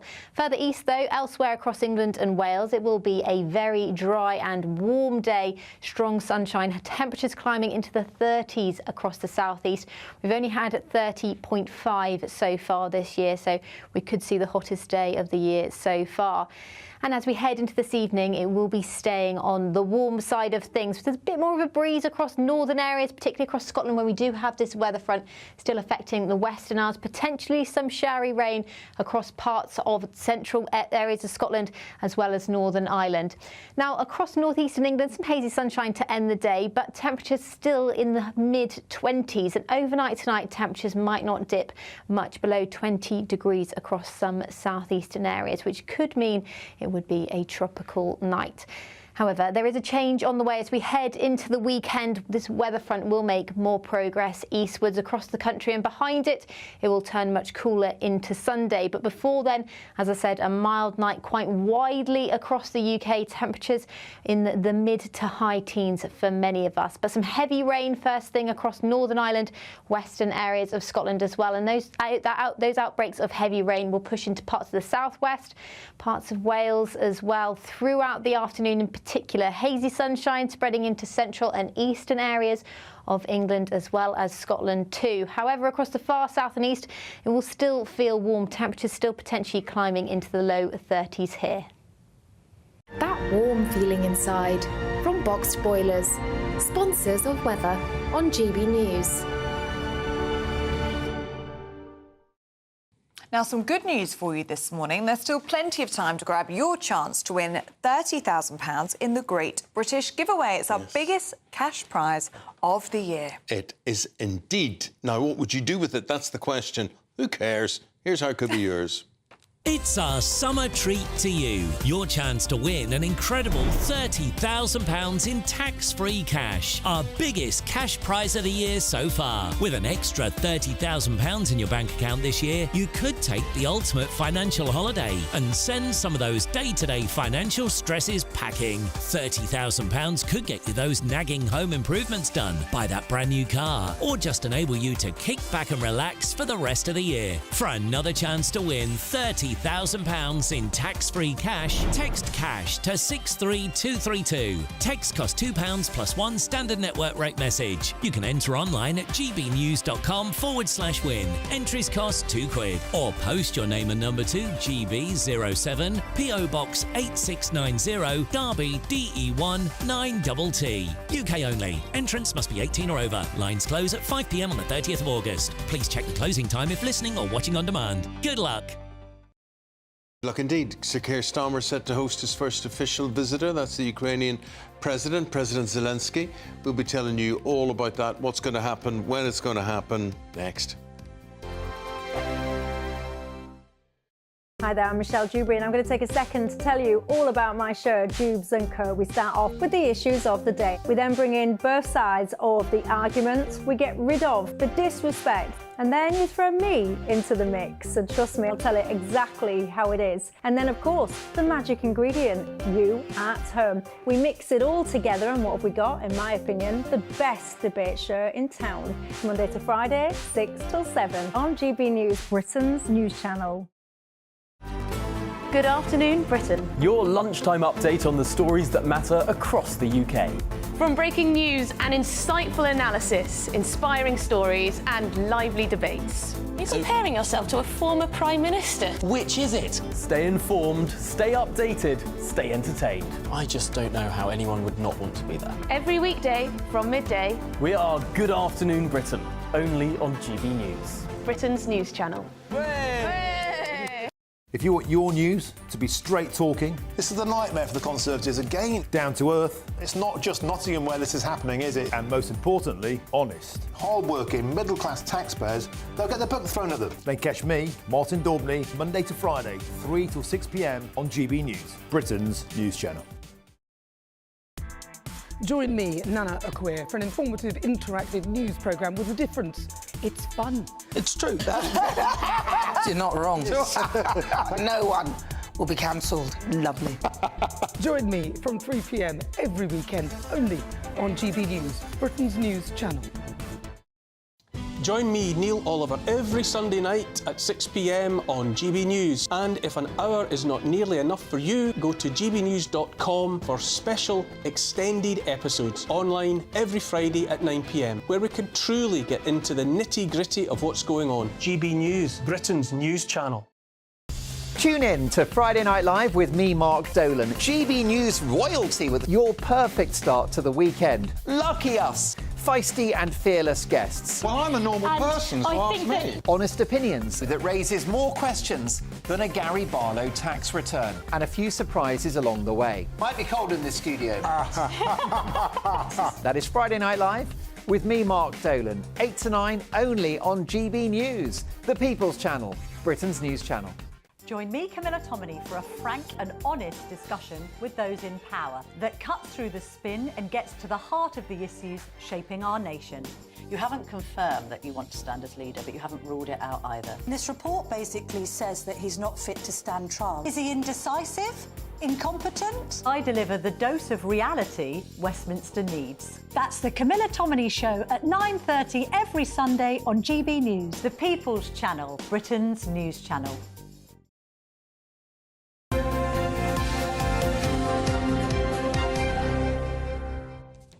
Welcome back to breakfast. The time is 7:27. So Keir Starmer set to host his first official visitor to Downing Street. That's the Ukrainian President Zelenskyy. The Ukrainian leader will address the cabinet about the situation on the front line as the two nations are expected to agree upon a defence export treaty, and that's reckoned to be worth £3.5 billion. We're joined now by GB News political correspondent Olivia Utley. Very good morning to you, Olivia. And what are we expecting to hear from President Zelenskyy today? Well, this is the first time a foreign leader has addressed cabinet since 1997, and that was Bill Clinton. I think what we can expect to hear from Zelenskyy today is what we've heard a lot of over the past 2.5 years, which is Ukraine needs financial support. It sounds as though Keir Starmer is more than willing to give that financial support. This export defence treaty worth £3.5 billion is expected to be agreed, and Keir Starmer will also be announcing that he's planning to crack down on Russian vessels going through English waters. Moscow are using some unseaworthy vessels to avoid other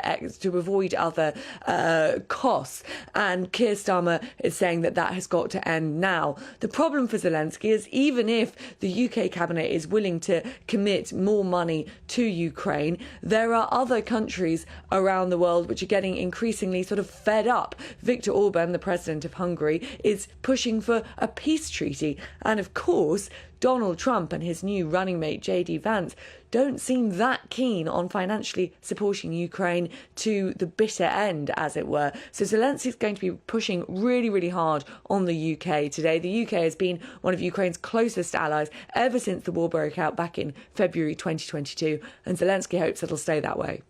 The thing is, Olivia, if British people were asked would they vote for this, I mean, £3.5 billion worth of aid, what do you think the mood in this country would be, or is it changing in any way? As far as I can tell, it's not exactly an aid package. It's a sort of lending money up front to Ukraine so that they're able to buy these weapons from Britain. So an export treaty rather than aid. But yeah, as you say, Eamon, I mean, it would be really, really interesting to know what British people do think about this. Right at the beginning of the war, you know, we saw Brits open up their homes to Ukrainians. We saw those Ukrainian flags flying all over British town halls. There hasn't actually been that much polling over whether Brits' opinions have changed over the course of the war. I wonder if that's something that we'll see more of over the next few months. OK, Olivia, for the moment, thank you very much indeed. Loads of you getting in touch on all of the stories that we're talking about today. Do keep them coming in. On Joe Biden, reportedly, the former President Barack Obama has advised him to step out of the presidential race. We've got this view in from Jean, who says his wife should be ashamed of herself. No way would I let my husband be a laughingstock. It is so sad to watch him deteriorate. The inference being that if it's up to anyone to get the message across to him, it should be her. His wife. And can she not see what the rest of us are seeing? Because just on a human level, it is very concerning. As you were describing, him getting on and off Air Force One, it looks painful for him, if anything else. But I mean, forget the politics from him. Just as a human, you must be very concerned. He doesn't look steady on his feet, not at all. He doesn't look steady in person. No. But that's what it seems to be. But that pressure is building on him, and as I was saying earlier, that narrative from him does seem to be changing. Saying last week it was all down to the good Lord about what he decides to do. Now he's saying, well, actually, if a doctor says I'm not able to do a second term, then I'll step out of the race. Could we see a resignation in the next 24 hours? Some reports suggesting we might. OK. We'll keep you across it on GB Well, News. we won't see the good Lord next, but we will see the good Paul Coit with all the day's sports news, which sometimes isn't very good. Right after this.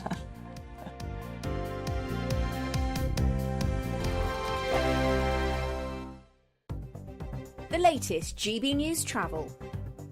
Good morning, I'm Russell Holding. The M65 in Lancashire is partly blocked eastbound by an accident between junctions 3 and 4 near Blackburn, causing delays. In Staffordshire, the A38 is closed southbound from Orrowers to Hillard's Cross at Lichfield for emergency repairs to a burst water main. On the M6 in the West Midlands, 3 out of 4 lanes are closed southbound after an accident at junction 10, the Walsall-Wolverhampton turn, causing queues. In Northamptonshire, the A43 is closed northbound from junction 7 of the A14 to Rockingham Road at Kettering. In Essex, the A134 is closed each way along Magdalen Street in Colchester after an accident.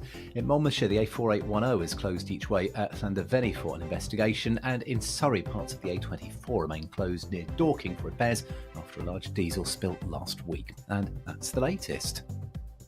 You can stay up to date throughout the day by visiting our website, gbnews.com. Good afternoon, Britain. Your lunchtime update on the stories that matter across the UK. From breaking news and insightful analysis, inspiring stories and lively debates. You're comparing yourself to a former Prime Minister. Which is it? Stay informed, stay updated, stay entertained. I just don't know how anyone would not want to be there. Every weekday from midday. We are Good Afternoon Britain, only on GB News. Britain's news channel. Mark Dolan tonight is your weekend dose of news, debate and entertainment. This sounds like a wild conspiracy theory. Don't miss My Big Opinion, Mark Meets and My Take at 10. Democracy is a funny old thing. And we don't do boring, not on my watch. I just won't have it. Go and get another glass of that bubbly, you've earned it. That's Mark Dolan tonight, Saturday and Sunday, 9 to 11, only on GB News, the People's Channel, Britain's news channel. Join me, Nana Akweer, for an informative, interactive news programme with a difference. It's fun. It's true. You're not wrong. No one will be cancelled. Lovely. Join me from 3 p.m. every weekend, only on GB News, Britain's news channel. I'm Michael Portillo. This is GB News, the People's Channel, Britain's news channel. I'm Patrick Christie's. Every weeknight from 9, I bring you 2 hours of unmissable, explosive debate and headline-grabbing interviews. What impact has that had? We got death threats and the bomb threat and so on. As time passes, She could have saved Storm. You made my argument for me. My guest and I tackle the issues that really matter with a sharp take on every story. Went everywhere. Something practical could be done. Or I can become something different. Patrick Christie's tonight from 9 p.m. only on GB News, Britain's news channel.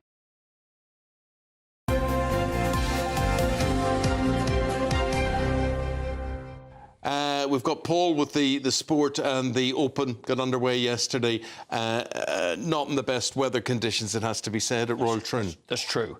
I feel as if I should do golf when they They talk very much quietly, don't they? Did you do the whispering golf? You must have done the whispering golf. Did I commentate in golf? Yeah. No. But you're presenting. I was reporting on the fairways and things like that. But so you can go louder on the fairways, I imagine, because the wind's swirling. Yeah. It's when you're on the green, then you've got to you've got to do all that. Dan Brown, the world number 272, qualified 2 weeks ago for the Open. It comes from North Yorkshire. It looks a little dark there. It's because he didn't finish till after 9:30 last night. And he had one of those rounds that every golfer dreams of. No bogeys, 6 under. This is the most difficult course. Everybody was struggling. Went round in 65, finished with an 8-footer. And Shane Lowry second, Justin Thomas on 3 under. But Rory McIlroy, I mean, it just didn't happen. So when you say how good it was there for Dan, it was really the complete opposite there for Rory McIlroy. 12 shots off the lead. All he's aiming really is to make the cut. Tiger, there's Tiger Woods, you can see. He's 8 over on 79. I think we can hear from Tiger. He had a big following and a lot of people walking around the course. Of course, everybody wants to see Tiger, but he ain't going to win another, certainly another Open, in my view, but this is what he had to say. I didn't do a whole lot of things right today. Made that putt on the 3rd hole, and then I think I had, three putts today. Didn't hit my irons very close, and didn't give myself a whole lot of looks today. So need to shoot something in the mid-60s tomorrow to get something going on the weekend. Round has started 6:35 this morning. What's the weather like? Do we know? Sunny. I don't know. I have to have a look. I imagine it's a little swirly, but I will get the weather forecast. But it should be better than yesterday. But the thing, Paul, is that there's nowhere flat on the course except maybe on the greens the odd time. Probably much of the greens are like this as well. The ball is either going to be below your feet and you're in that awful position, or it's going to be above your feet and really, really difficult to get a shot away. I love it. It's a real test of great golfers, but it's the thing for me which would be a nightmare. And most golfers, it's those fairways which are so slim and then the length of everything either side. Very difficult. So a lot of them have had a nightmare. Paul, if you'll forgive me, I have to interrupt you. We've got Robert Moore MP, who's the Conservative for Keighley and Ilkley, who's standing by at Westminster to speak to us. Robert, good morning to you. Good morning. Good, just checking you can hear us all okay. Now, you, my friend, today, you are a bit worried about the green belt areas. What's concerning you? Well, look, what really concerns me is that, of course, we need to build new houses and we need to build those as the right type of houses in the right locations. But that should not come at the expense of damaging the green belt. Labour have been very clear on their plans. They will ignore local opposition and will concrete over green belts. And that can have hugely detrimental impacts when we should be taking a brownfield first approach. Yeah, I can understand a brownfield first approach, which is industrial land and whatever that needs to be reused. Well, what is grey field? What is a grey belt? What's that? Well, I mean, that will be up to the government to determine that. But in my view, we should be definitely taking a brownfield first approach, making sure that if we need to use greenfield, we do that, but having done that after brownfield. But that should not come at the expense of developing on green belt, which, of course, has that special planning restriction as a policy on there to make sure that our communities stay as they are. And also we want to make sure that local residents are able to have their say when it comes to new development, which is not what the government are proposing. We have had a strategy where local neighbourhood development plans have been worked up by local parish councils and their local communities, setting out what they would like to see. But Labour's proposals seem to want to ignore that and will concrete over greenbelt planning restrictions that we have in place at the moment. But the thing is, Robert, when you look at the previous plans, there was a lot of opposition. There's a lot of not in my backyard by letting local people decide on things as well. And despite what everybody says, there is an awful lot of green in this country, an awful lot, maybe too much. And we understand Greenbelt, if it's old wooded trees, whatever, I can understand those being protected. Everybody can understand rivers being protected, whatever. But what about just green fields that are maybe just used for growing potatoes or whatever? Why can't they be built upon? Well, my view is that we should be protecting our green belt land, which has that special planning designation, and we should be looking at brownfield first and then looking at greenfield if needs be. But, you know, if you come to my constituency, for example, we've had planning application after planning application after planning application approved for new housing with no focus on infrastructure being improved, and those planning approvals have been on greenfield land when, in the same locations, we've had plenty of empty brownfield sites. So there really needs to be this emphasis from government to local authorities that brownfield sites should be prioritised, that developers are given the tools that they need to be able to develop those brownfield sites first, because we are aware that there are additional cost implications for developing brownfield sites first. But the government needs to try and incentivise that, which is exactly what we were trying to do as the previous administration. We were almost on target with developing 1 million homes since the 2019 general election, 2.5 million homes since over the last Conservative administration. So it can work, but we need to make sure that we are not running roughshod over what local people want to see within their own communities. Can I ask you about the situation in Hare Hills last night in Leeds? The streets there descended into chaos. We saw a bus that was torched, a police car pushed over, violence towards police officers there. What's your response to those scenes, considering your constituency is actually very close to the Hare Hills area?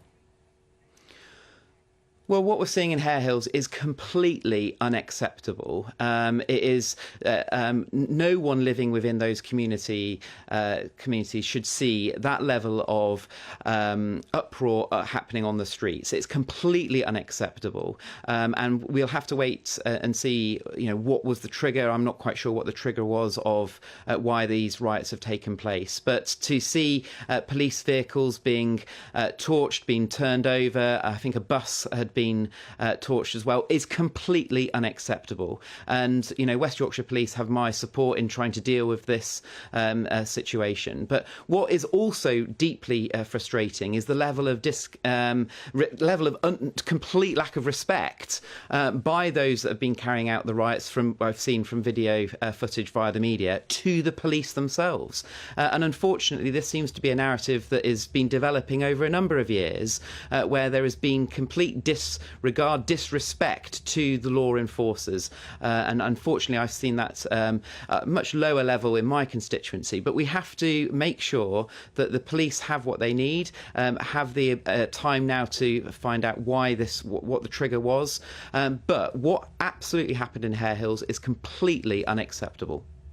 Robbie, just before we let you go, I wanted to ask about the split in the Tory party, about the timetable of when a successor will be chosen to replace Rishi Sunak. There's reports that we may start to see that list or selecting a new leader next week. But there is a split, isn't there? One MP saying that the longer that you allow the Labour Party to go unchecked, the stronger they become. Other people saying that you need to take your time to find the right candidate who is in it for the long haul and can bring some unity to the party.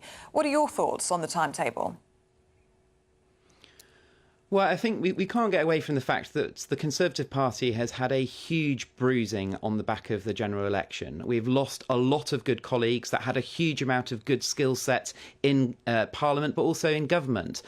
So we have to take time, in my view, to establish what went wrong, but also make sure that we get behind the right person that has that energy, that enthusiasm, that commitment for driving forward good Conservative values, that is able to hold the government to account over the years ahead. And in my view, we should take time to do that. And I think that a lot of colleagues think the same. We have the ability to do that. I don't believe the rules have been established for the new leadership contest. That will work its way through the system with the 1922 committee and the Conservative Party board. But once those rules are established, we'll see who comes forward with their leadership bids. But in my view, it's right that we get the right person that is able to lead the Conservative Party going forward, and that we take our time to do that.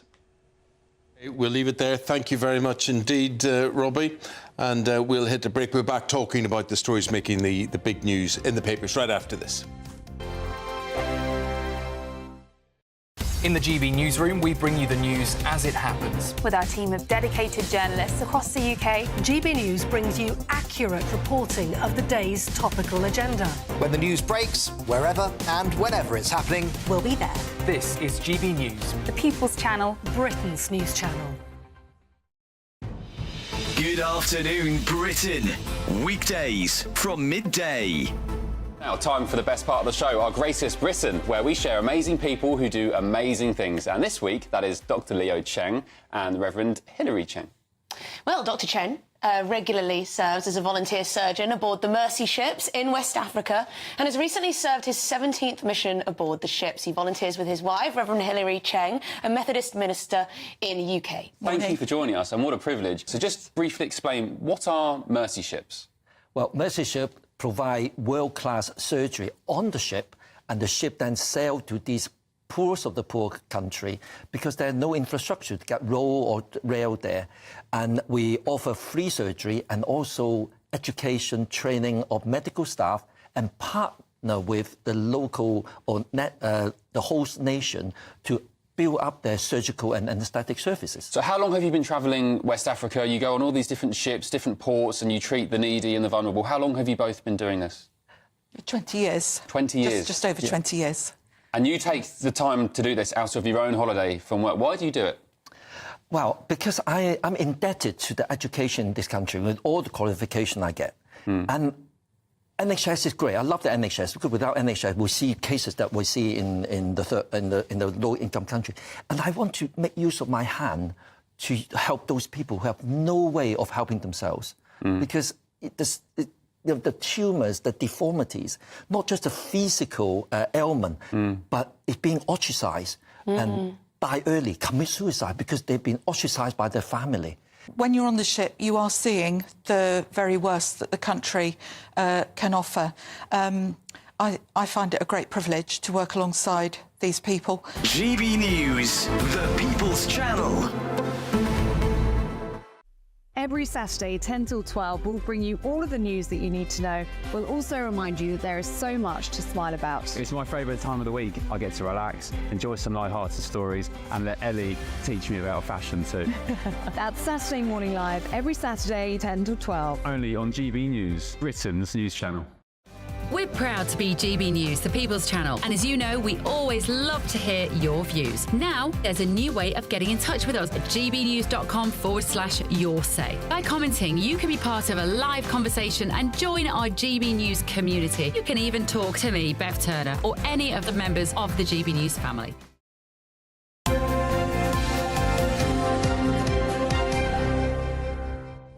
Fraser Myers, Stephanie Tetchy, and they've got the papers in front of them today. And Stephanie, a lot of news and developments on Strictly. Yeah, so Strictly, obviously, at the moment, it's probably one of the darkest hours for the show with all these allegations and stories that have come out this week. More particularly to do with Graziano Di Prima.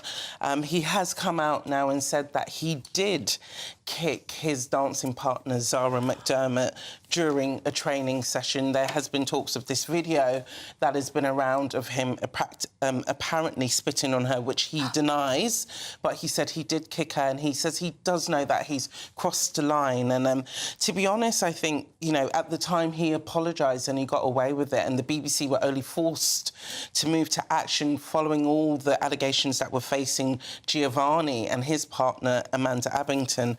But in no sense of the word is it OK to kick somebody, whether it's in a training session or not. And I just think now he's really put the final nail in the coffin for his career. Apparently he's gone back to Italy because he just knows that his career is dead in the water in the UK. But I just think this doesn't do the show any kind of... shows it in a positive light whatsoever. I mean, how does it even get to that point where there is abuse going on in rehearsals? It's sad. There's ambition, and I know there's drive. Lots of the celebrities have this passion. They want to win. They want to do well. But when you cross that line of physical and verbal abuse, that's where now I understand why the BBC are saying that you are going to need chaperones in training sessions, and it's just a shame. And Nadia Bychkova is meeting with bosses today. She's got some sort of grief We don't know what it's related to. And Claudia and Tess have vowed to stand by the show. Well, somehow that doesn't really surprise me, I think. Not at all. It'll survive because of that. You know, Strictly has been largely a positive show, but when you do get these kind of allegations and these controversies, it makes people double think, where do they stand with this show? Look, I tell you where they stand. People just don't go from being idiots like me, not being able to dance, to then suddenly being able to dance on a Saturday night without hard work and effort involved in all of that. Do you watch it, Fraser? No, I'm not. I'm not a big fan, but I certainly understand the point where, you know, there's obviously a difference between passion and violence. But I would, but prior to that, you would defend some of their passion and hard work. I think that is important. Well, we don't want to lose that. Graziano de Prima has released this statement saying, "I deeply regret the events that led to my departure from Strictly. My intense passion and determination to win might have affected my training regime. While there are aspects of this story involving external influences that I can't discuss at this time, I remain committed to being strong for my family and friends. When the time is right, I will share my story." Meanwhile, David Lammy has in the past. You think Strictly's bad, so he's called Donald Trump a Nazi in the past, and but he's not going to withdraw that sort of claim, even though he is now, what is he, the Foreign Secretary? Yeah. I mean, this is extraordinary. The Foreign Secretary, our representative on the world stage, has been making these playground jibes about the man who could be the next US president. You'd think, why would you, if you're an MP... First of all, it's not true that Donald Trump is a neo-Nazi. You know, I mean, whether you dislike him or not, that's just nonsense. It's childish thing to say for an MP. It's even worse for someone, you know, who is now the Foreign Secretary, and he's refusing to retract this. And what it means is that he's having to do, you know, work overtime behind the scenes to try to repair relations with the Republican Party, because, you know, we could be in trouble. The problem is, Lammy is just... He used to be sensible. Honestly, he used to be a really sensible, level-headed guy, and then I think in around 2016, something in his brain broke, Brexit happened. He started telling, you know, he talked about Tory Brexiteers as being worse than Nazis. He throws around the Nazi word all the time. He talks about, he seems to think that men can grow a cervix if they take the right medication. He just believes all kinds of nonsense these days. And yeah, this is the man that represents us on the world stage. I think he's a bad pick for it. And how is this going to work on the world stage if Donald Trump gets a second term and you've got David Lammy meeting him I in think the he's US? going to have to eat his words. I was quite surprised when they picked, Keir Starmer picked David Lammy as Foreign Secretary, because he is quite a divisive character. He's very opinionated, and he is not someone who sometimes I feel forgets to be diplomatic. And these are one of these situations where he should have been diplomatic, because if Trump is the next president, we have close alliances with America. So how is he going to be able to work with someone like Trump now? And Trump won't forget this. He will get wind of this. So then how are they going to have a very collaborative relationship? And criticise people by all means, but this kind of language is just ridiculous. The kind of language the Daily Star is using for the weather today is scorchio. They're saying it's hot, hot, hot, hot, hot, and really hot. Finally going to get to about 30 degrees. The summer has arrived, but only for a few days. And, of course, obviously everyone is panicking. There's been a heat health alert issued by the Met Office. And it looks like we'll get 3 days or so, if that's what you need to qualify for a heat wave. And then back to the... summer done. There's the summer done. Back to the dreary business as usual. Do we need heat alerts, or is it just hot outside and drink your water? I think people are perfectly sensible enough to be able to see the sun is out, I should drink some water and put on some sun cream. I do not understand the need for these heat health alerts at all. We haven't, you know, sun is not a new phenomenon. It wasn't created by climate change. It's I just always find been it there. really hard to get into the sun. I mean, I go from indoors to a car, and from a car to an office building and vice versa, all right through that. So your time in the sun is actually very, very limited. Just go sit outside today, enjoy the sunshine while it lasts. Like that. Guys, thank you very much indeed. See you again in 40 minutes' time. Now, the weather update. Here's the official picture from Annie Shuttleworth. That warm feeling inside from Boxed Boilers, sponsors of weather on GB News. Good morning, welcome to your latest GB News weather update. It could be the hottest day of the year so far for some areas in the south and east. However, across the north and west, it's still fairly cloudy and much cooler up here. It will be a drier day though today for parts of Northern Ireland and much of Scotland. Hazy sunshine affecting northern areas of England as well as some western areas of Wales. Some cloud moving into parts of Cornwall later on this afternoon as well. Further east though, elsewhere across England and Wales, it will be a very dry and warm day. Strong sunshine, temperatures climbing into the 30s across the southeast. We've only had 30.5 so far this year, so we could see the hottest day of the year so far. And as we head into this evening, it will be staying on the warm side of things. There's a bit more of a breeze across northern areas, particularly across Scotland, where we do have this weather front still affecting the western Isles. Potentially some showery rain across parts of central areas of Scotland as well as Northern Ireland.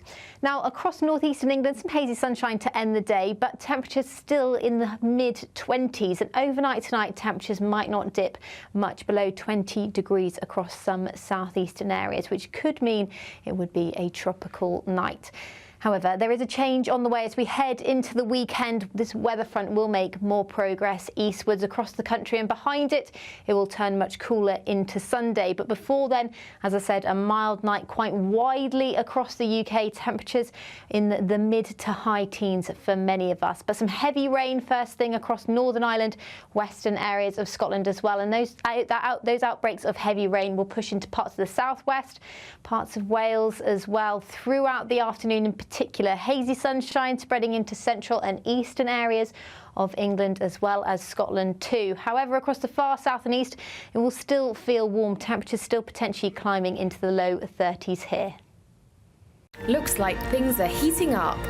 Boxed boilers, sponsors of weather on GB News.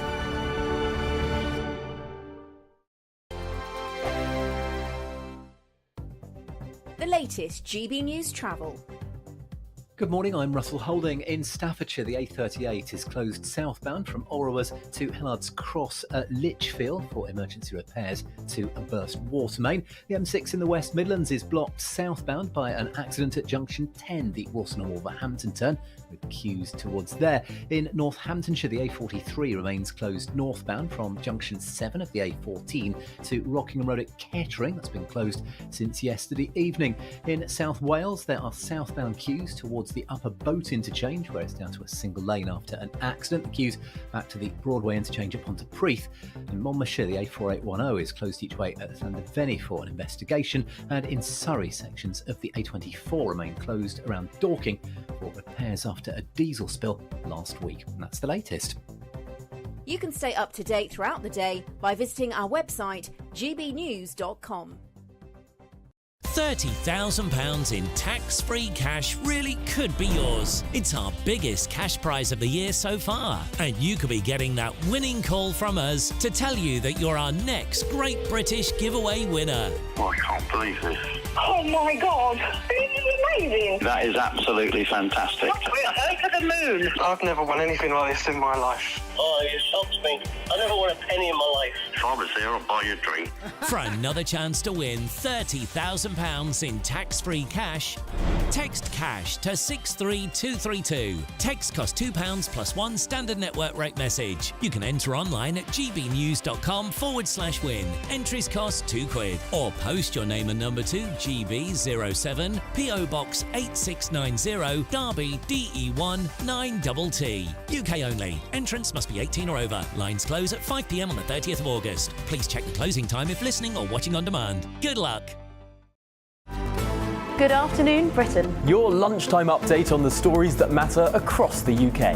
From breaking news and insightful analysis, inspiring stories and lively debates. You're comparing yourself to a former Prime Minister. Which is it? Stay informed, stay updated, stay entertained. I just don't know how anyone would not want to be there. Every weekday from midday. We are Good Afternoon Britain, only on GB News. Britain's news channel.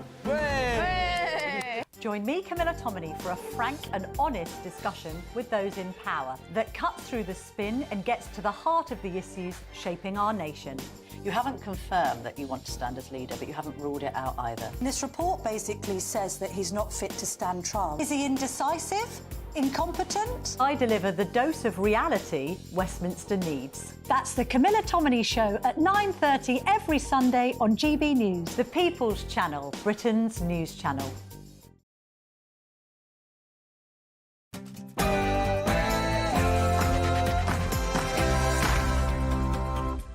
Hello there, very good morning to you. As Britain basks in the heat, we ask, has summer finally arrived?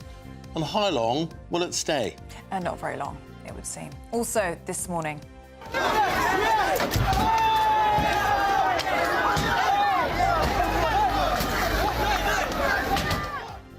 Carnage on our streets as Leeds descends into chaos. A police car is overturned, bonfires on the roads, and a bus is set on fire.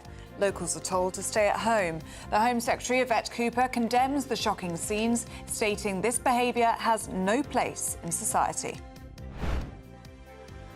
Well, after more than 8 hours of serious disorder, an uneasy calm has descended onto the streets of Hare Hills in Leeds, as police now begin their investigations to try to identify those responsible for the worst of the rioting. Donald Trump gives his first speech since Saturday's assassination attempt as he describes the attack in detail. I said to myself, wow, what was that? It can only be a bullet. And moved my right hand to my ear, brought it down. My hand was covered with blood. Pressure mounts on Joe Biden to drop out of the presidential race as sources close to Barack Obama claim he's become the next senior Democrat to express concern over his candidacy. Volodymyr Zelenskyy set to address the cabinet as he becomes the first foreign leader to visit Downing Street under Labour. And it's going to be a scorcher weather-wise as temperatures hit 30 degrees with a heat health alert being issued in parts of the country. Except probably where they're playing the golf. Dan Brown, the world number 272 from North Yorkshire, leads the Open after the first round at Royal Troon, while Rory McIlroy does not have a good time at all. England make a good start in the second test against the West Indies, and the Olympic Games is exactly 1 week away today. We'll see where the Olympic flame is for the final time as athletes start moving into the Olympic Village. Morning, a widely hot day across England and Wales, but everything will change into the weekend. Find out all the details with me a little later on. Hello there, very good morning to you. I'm Eamon Holmes. And I'm Ellie Costello, and this is GB News Breakfast.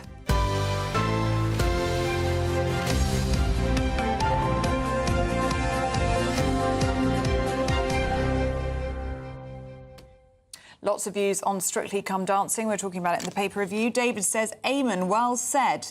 Competitive dancing is hard work. Who knew? Everyone said they were having a great time on the show, and now suddenly they remember the abuse. And Eunice says, it's time for Strictly to end. It's gone from a fun family show to a nasty, blame-ridden event. And let's face it, nobody goes from a novice dancer to a show person without effort and possibly even pain. Well, effort and pain, yes, I would say guaranteed. A bit like what's going on in the golf at the minute, Paul. It is effort and pain, and also with bad weather as well on top. You know, I love the Open though, and it's a real test. And also we've got Dan Brown, who's number 272 in the world. He's there leading it. You've got all the big boys like Rory McIlroy and Bryson DeChambeau are struggling at the moment. So, yeah, it's a proper test. Now, very shortly, well, at 8:30, you're going to be talking to a guy who records the passion and the pain of all of this. Brian is fantastic. He's always one of the great photographers. And Brian Morgan, he wears a kilt on the final day of the Open, which, funny, I always do as well. So I always like to do that myself. But anyway, he looks better than I do, and every Open he's there, and so he's at Troon. So if you want the weather forecast, he's the man. We'll speak to him in about 20 minutes' time. Thanks, mate. Great. Thanks, Paul. Now, chaos has descended on our streets. A major riot erupted in northeast Leeds last night as vehicles were set on fire and a police car was overturned. Residents were warned to stay indoors amid the chaos over safety concerns. West Yorkshire Police said that no one was injured during what went on, but members of the public took to the streets and they actually recorded these scenes.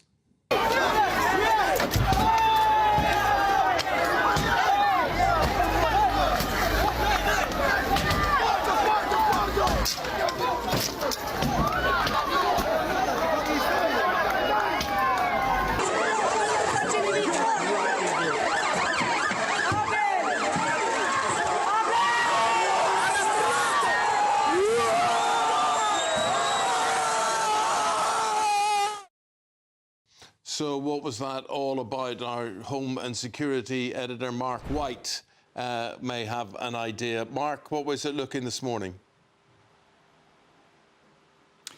Well, things are calmer now in the Hare Hills area of Leeds, but for more than 8 hours there was very significant disorder in that area. It began at 5 o'clock in the evening. We're told from West Yorkshire Police that a group of agency workers, social workers we believe, were at an address in Luxor Street in the Hare Hills area. They were trying to take some children from a local family to, according to sources, a place of safety. The family are reported to have resisted that. Neighbours joined in, and then very quickly it escalated. Those agency workers called on the police for assistance, but a few people turned into dozens of people, turned into hundreds of people, and then more than 1,000 people in that area at the height of the rioting. A police vehicle was badly damaged and turned over by rioters at one point.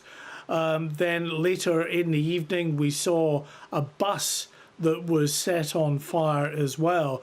Now the bus company, First Group, say that 2 of their buses were attacked by rioters. No one was injured. They say that the bus drivers and the passengers on those vehicles were safely taken from the vehicles. One of them, they said, set alight and destroyed by rioters. And there were a number of fires that were set right across this area in streets, bins set alight, bonfires made in the middle of the street, and fireworks set off as well. And some really disturbing footage has also emerged showing the level of the ferocity of the violence facing those West Yorkshire police officers as they tried to move into some of the worst areas of the rioting in Hare Hills.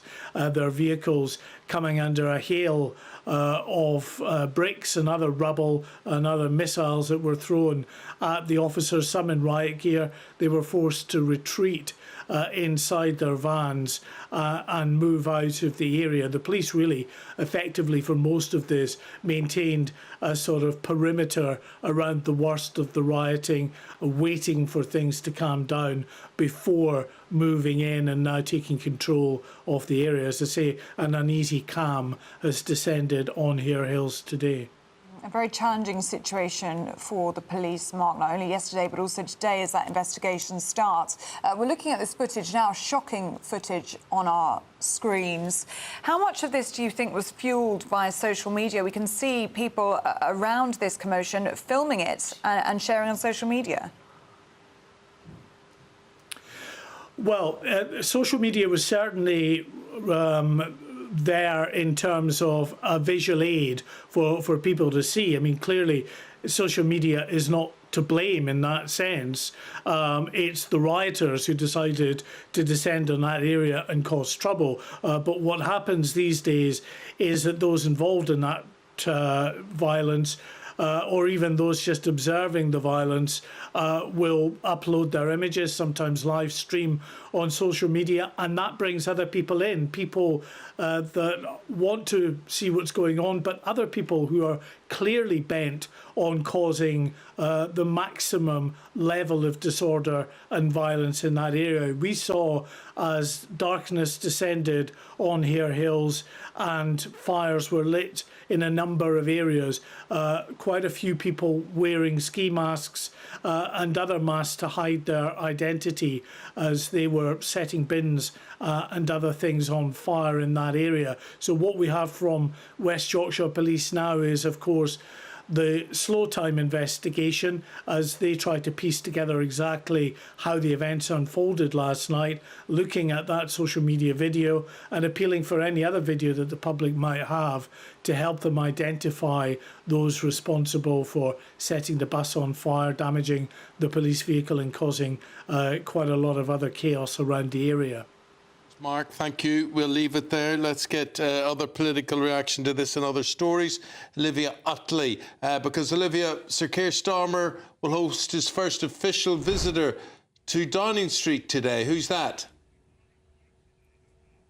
Yes, the Ukrainian President Volodymyr Zelenskyy is expected to address the cabinet this morning. That'll be the first time since Bill Clinton in 1997 that a foreign leader has spoken to cabinet. I think we can pretty safely expect President Zelenskyy to be asking the UK to continue its financial backing for the war in Ukraine. It sounds as though that's a commitment that Keir Starmer is perfectly happy to make. The two are going to agree a £3.5 billion export treaty to help Ukraine, sort of finance for Ukraine, to help Ukraine buy British weapons.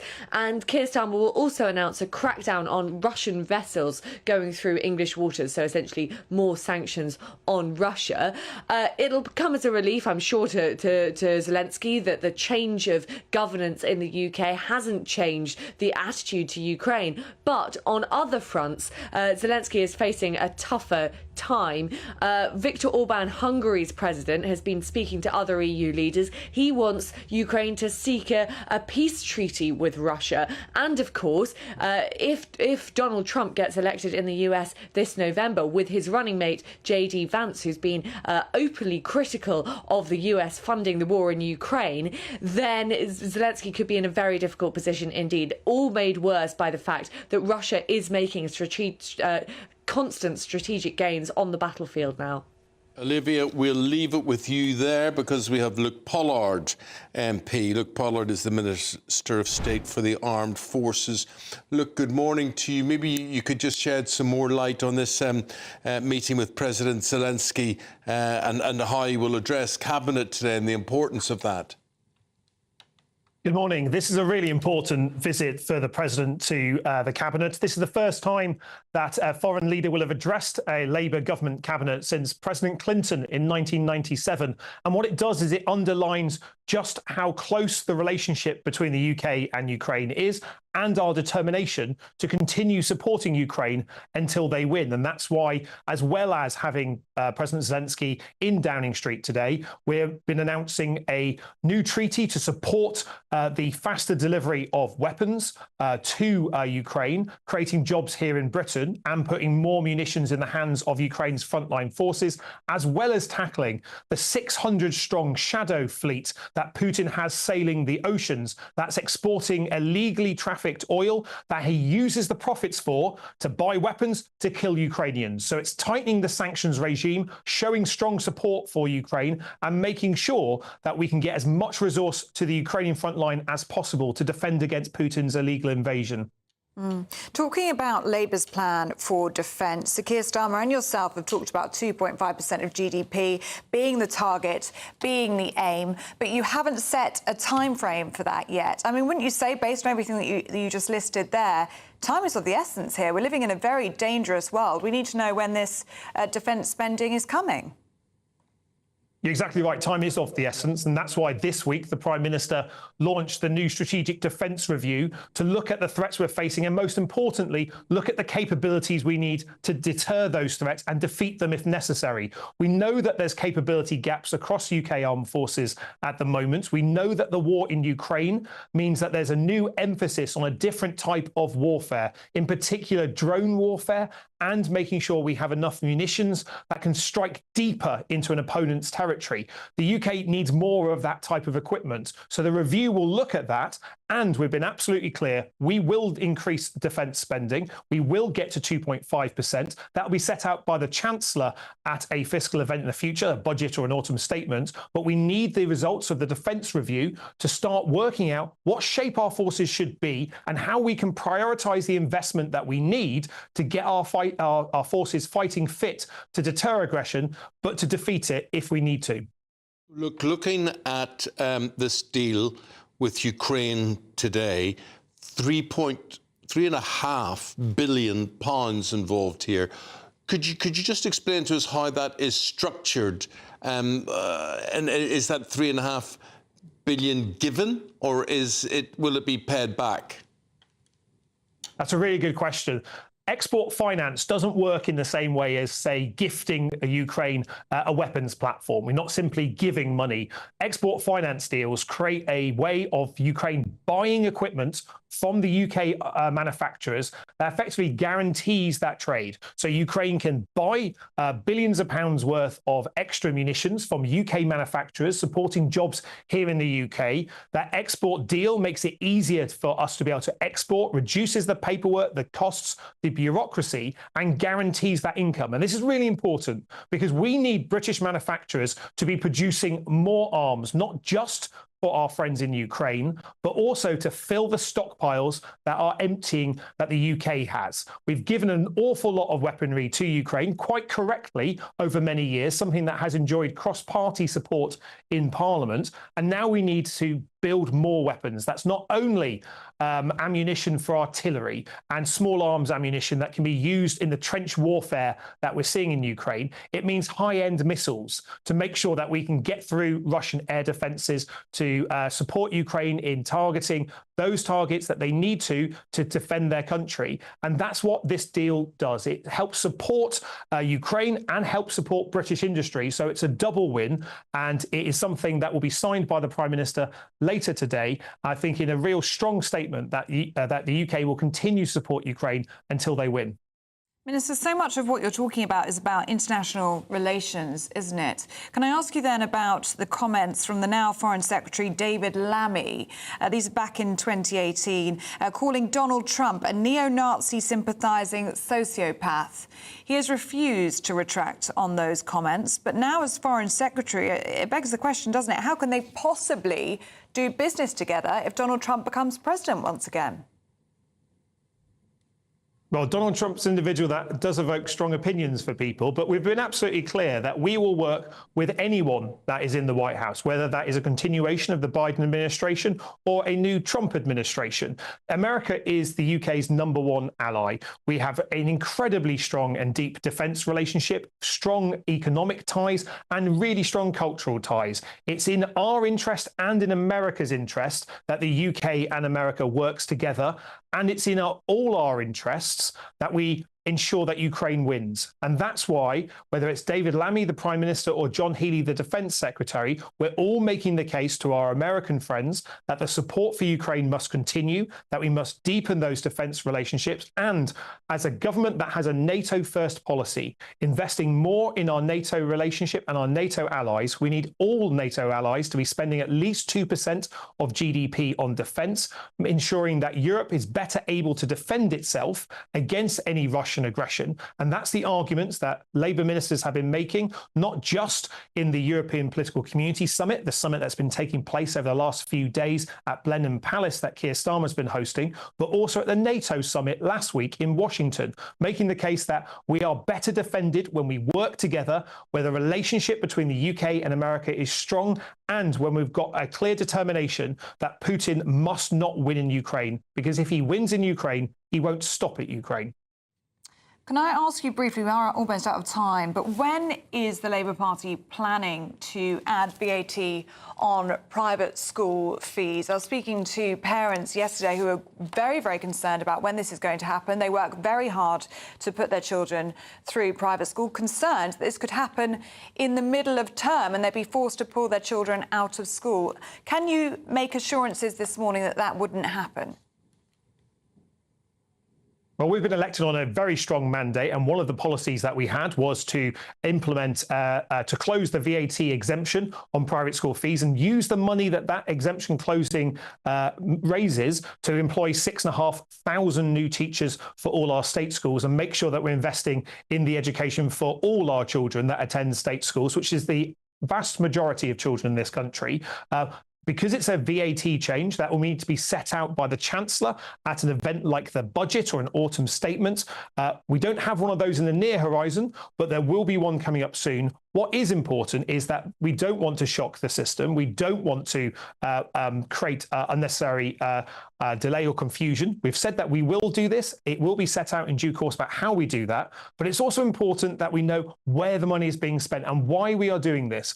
I wish we could support greater education spending from government resources. But we know that after 14 years and the economy crashing under the last government, the money isn't there. That's why we've been very clear that in our manifesto, we're not raising corporation tax. tax, VAT, national insurance, all the taxes that the vast majority of working people pay, but there will be some tax changes, closing the loophole on private school fees, making sure that people that live in Britain but don't pay their taxes in Britain, those non-DOMs, are paying their fair share, and will use that money to support the priorities of better education and better health that we've been setting out so clearly in the general election.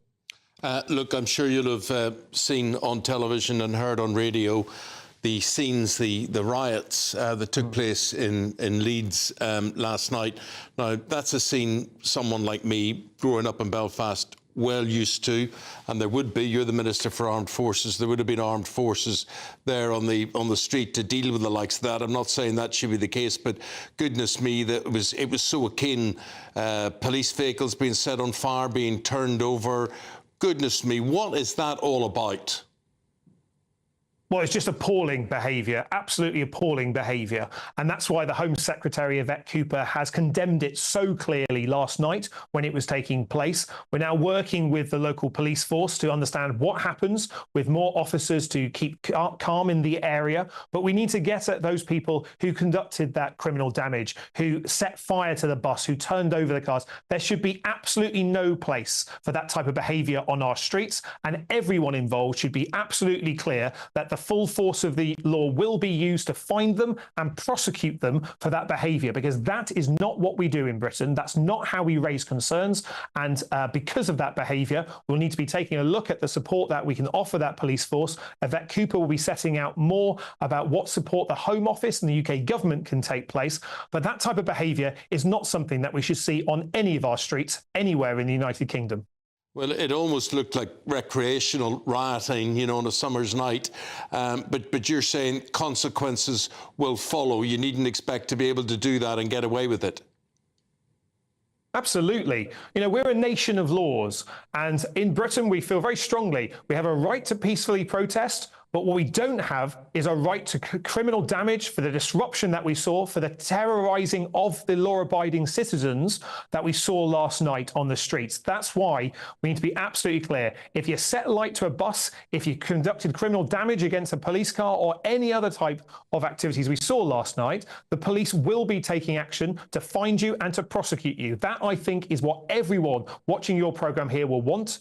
And it's something that's really important because this behaviour is not acceptable. It's not something, it doesn't speak to those British values that we need to protect as a country. Loud and clear is your message. Luke Pollard is the Minister of State for the Armed Forces. Thanks for your time this morning. Appreciate it. Thank you. Thank you. It's funny, the Minister talking there about being on a bus. You shouldn't be able to burn a bus or whatever. And I remember going to school. I was about 14 at the time. And I cut a very long story short, but the bus was hijacked. Gunmen got on board. And they told us all to get off. They were going to burn the bus. And they did. They threw petrol bombs into the bus, whatever. So I had about a mile to run to school. And then you got to the driveway of my school, which was the longest driveway in the world. And I ran up the drive.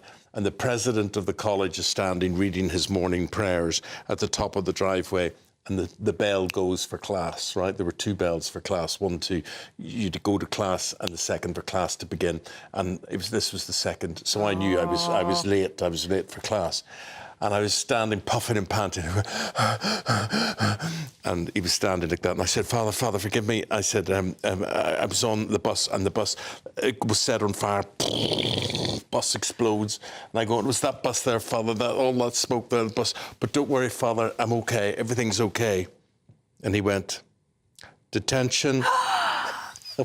Nowadays, I would have got a counsellor for about 6 years and probably compensation and all sorts of things. You could sue. But I was given detention straight away because it was my fault that I was late. And the whole thing, the whole philosophy of the college was that they didn't let the troubles impede on our day-to-day activities and what we were doing. Well, I think you did very well to make it there before the second bell.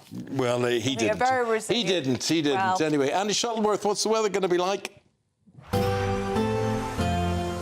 A brighter outlook with Box Solar, sponsors of weather on GB News. Good morning. Welcome to your latest GB News weather update. It could be the hottest day of the year so far for some areas in the south and east. However, across the north and west, it's still fairly cloudy and much cooler up here. It will be a drier day, though, today for parts of Northern Ireland and much of Scotland. Hazy sunshine affecting northern areas of England, as well as some western areas of Wales. Some cloud moving into parts of Cornwall later on this afternoon as well. Further east, though, elsewhere across England and Wales, it will be a very dry and warm day. Strong sunshine, temperatures climbing into the 30s across the southeast. We've only had 30.5 so far this year, so we could see the hottest day of the year so far. And as we head into this evening, it will be staying on the warm side of things. There's a bit more of a breeze across northern areas, particularly across Scotland, where we do have this weather front still affecting the western Isles. Potentially some showery rain across parts of central areas of Scotland, as well as Northern Ireland. Now, across northeastern England, some hazy sunshine to end the day, but temperatures still in the mid-20s. And overnight tonight, temperatures might not dip much below 20 degrees across some southeastern areas, which could mean it would be a tropical night. However, there is a change on the way as we head into the weekend. This weather front will make more progress eastwards across the country, and behind it, it will turn much cooler into Sunday. But before then, as I said, a mild night quite widely across the UK. Temperatures in the mid to high teens for many of us. But some heavy rain first thing across Northern Ireland, western areas of Scotland as well. And those outbreaks of heavy rain will push into parts of the southwest, parts of Wales as well throughout the afternoon. In particular, hazy sunshine spreading into central and eastern areas of England as well as Scotland too. However, across the far south and east, it will still feel warm. Temperatures still potentially climbing into the low 30s here. That warm feeling inside from Boxed Boilers, sponsors of weather on GB News. So, what would you do with 30 grand? 30,000 quid? Well, it could be from us to you. It's the Great British Giveaway. Yeah, our biggest cash prize of the year. So have a think. What would you do with that extra cash? Here's how you could win it all. It's our summer treat to you. Your chance to win an incredible £30,000 in tax-free cash. Our biggest cash prize of the year so far. With an extra £30,000 in your bank account this year, you could take the ultimate financial holiday and send some of those day-to-day financial stresses packing. £30,000 could get you those nagging home improvements done, buy that brand new car, or just enable you to kick back and relax for the rest of the year. For another chance to win £30,000 in tax-free cash, text cash to 63232. Text costs £2 plus one standard network rate message. You can enter online at gbnews.com/win. Entries cost £2. Or post your name and number to GB07 PO Box 8690 Derby DE1 9TT. UK only. Entrance must be 18 or over. Lines close at 5 p.m. on the 30th of August. Please check the closing time if listening or watching on demand. Good luck. Right, let's go to the break. Remember, we've got a photographer working on the Open. We're going to be talking to him. Lots more coming your way here on GB News Breakfast. Britain's newsroom. Weekday mornings from 9:30. Well, we've got quite an extraordinary story to talk to you about now, because a triple amputee war hero is launching a bid to become the first to sail across the Pacific Ocean non-stop, solo and unsupported. Craig Wood was blown up as a teenager by the Taliban in Afghanistan, but now he's hoping to change the perception of disabled people and raise money for other limbless veterans like himself. And Craig joins us now. Morning. So, Craig, you are extraordinary. You are planning to take up to 80 days to sail from La Paz in Mexico to Japan. Yeah. How many miles is that? It'll be over 6,000. Amazing. Amazing. And it will take you how long? The minimum it's going to take me is 60 days. It could be up to 80. Yeah. And that's on your own. You've done plenty of this before, haven't you? You've done lots of solo sailing. Yeah, I've done quite a bit of solo sailing, but not as big as this. It is the world's biggest ocean, after all. And why that particular route? I wanted it to be a challenge, not just for me, but for anyone. Right. So any able-bodied person can look at this and go, wow, that is difficult. Yeah. And so that was the main drive. Then it's become a bigger thing than that now. Now I'm raising money for charity, and I can truly inspire people to change their perception on what is possible for disabled people. And if you don't mind, can we ask you what happened in 2009 in Afghanistan? What were the circumstances of your injury? I was on a normal routine foot patrol. About 5 metres in front of me, a commando IED was triggered, and subsequently I became a triple amputee, both legs above the knee, left hand at the wrist, facial injuries, etc., etc. The People's Channel. If you want your news to be straight talking... This is a nightmare for the Conservatives again. Down to earth. It's not just Nottingham where this is happening, is it? And most importantly, honest. Hard-working, middle-class taxpayers, they'll get their book thrown at them. Then catch me, Martin Daubney, Monday to Friday, 3 till 6 p.m. on GB News, Britain's news channel. Join me, Nana Akwe, for an informative, interactive news programme with a difference. It's fun. It's true. You're not wrong. No one will be cancelled. Lovely. Join me from 3 p.m. every weekend, only on GB News, Britain's news channel. Join me, Neil Oliver, every Sunday night at 6 p.m. on GB News. And if an hour is not nearly enough for you, go to gbnews.com for special extended episodes online every Friday at 9 p.m, where we can truly get into the nitty-gritty of what's going on. GB News, Britain's news channel.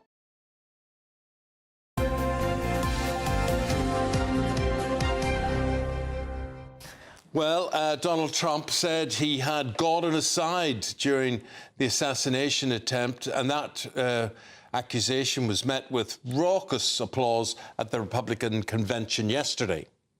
I said to myself, wow, what was that? It can only be a bullet. And moved my right hand to my ear, brought it down. My hand was covered with blood. Well, it was one of the longest nomination acceptance speeches in living memory. Donald Trump promised to be president for all of America, not just those who support him. Well, Ray Addison, for us, is in Milwaukee. Here's his report.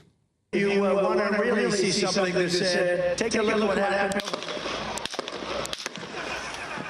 On Saturday, America was stunned as Donald Trump was shot by a lone gunman while speaking at a rally in Pennsylvania. His immediate response, the call to fight, and his show of strength whilst he stood bloodied but unbowed, instantly becoming an iconic moment in American history. In the hours that followed, the former president said he'd ripped up the speech he planned to give here at the Republican National Convention in Milwaukee and would now call for unity. It seemed the showman had been replaced by a statesman, and even doubters in his party rallied to his call. Tonight, we got to hear that message. Together we will launch a new era of safety, prosperity, and freedom for citizens of every race, religion, color, and creed. The discord and division in our society must be healed. We must heal it quickly. We rise together or we fall apart. I am running to be president for all of America, not half of America, because there is no victory in winning for half of America. So tonight, with faith and devotion, I proudly accept your nomination for President of the United States. Thank you. Republicans have praised his words, saying surely he is now a certainty to sweep the key swing states in November, including this one, Wisconsin, removing a president many do not think is fit to be in office. You know, I think that in the past he's been seen as being very kind of brash and abrasive, and right now he's just got a gentle tone. I think that, you know, if anything, the attempt on his life really, I think, kind of humbled him a little bit and made his mission even more important, you know, now that he was almost not here. I think it was very heartfelt, and I think that he was, he had a little bit of a kind of inward reflective tone, but also, you know, very grateful and introspective. I think he decided that, you know, I need to make a speech that brings the nation together. As he said, I don't want to win just half the nation, I want to win the whole nation. With the US election just a few months away, it seems that Donald Trump has the momentum to win. Meanwhile, multiple sources are reporting that Joe Biden now realises he has no chance and is close to dropping out. Mr. President, how do you feel? Perhaps now, only a change of Democratic candidate can stop what seems to be increasingly inevitable: Trump's return to the White House. Ray Addison, GB News, Milwaukee. Well, do stay with us. Still to come, all of the sporting news with Paul Coit. Now I've got a photographer who's at the Open. He Yeah. takes all these brilliant golf shots, and he does it in a kilt. That's next.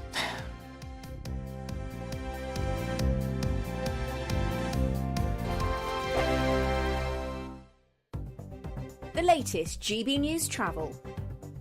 Good morning, I'm Russell Holding. In Staffordshire, the A38 is closed southbound from Orwas to Hillard's Cross at Lichfield for emergency repairs to a burst water main. On the M6 in the West Midlands, 2 out of 4 lanes are closed southbound at junction 10, the Walsall and Wolverhampton turn after an accident. It's taking around half an hour in queues from junction 11. Cannock in Northamptonshire, the A43 is closed northbound from the A14 to Rockingham Road in Kettering, with queues back on the A14 from junction 3 and from junction 8. In Monmouthshire, the A4810 is closed at Venny for an investigation. On the M4 in Berkshire, there's a lane closed on the westbound exit at junction 5 near Slough after an accident causing delays.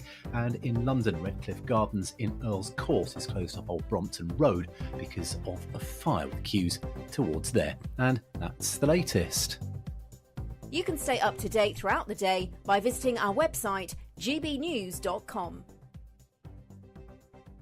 Hi there, I'm Michelle Dewberry and I'm going to take a second to tell you all about my show, Dubes & Co. We start off with the issues of the day. We then bring in both sides of the argument. We get rid of the disrespect. And then you throw me into the mix. And trust me, I'll tell it exactly how it is. And then, of course, the magic ingredient, you at home. We mix it all together and what have we got, in my opinion, the best debate show in town. Monday to Friday, 6 till 7 on GB News, Britain's news channel. Join me, Neil Oliver, every Sunday night at 6 p.m. on GB News. And if an hour is not nearly enough for you, go to gbnews.com for special extended episodes online every Friday at 9 p.m, where we can truly get into the nitty-gritty of what's going on. GB News, Britain's news channel.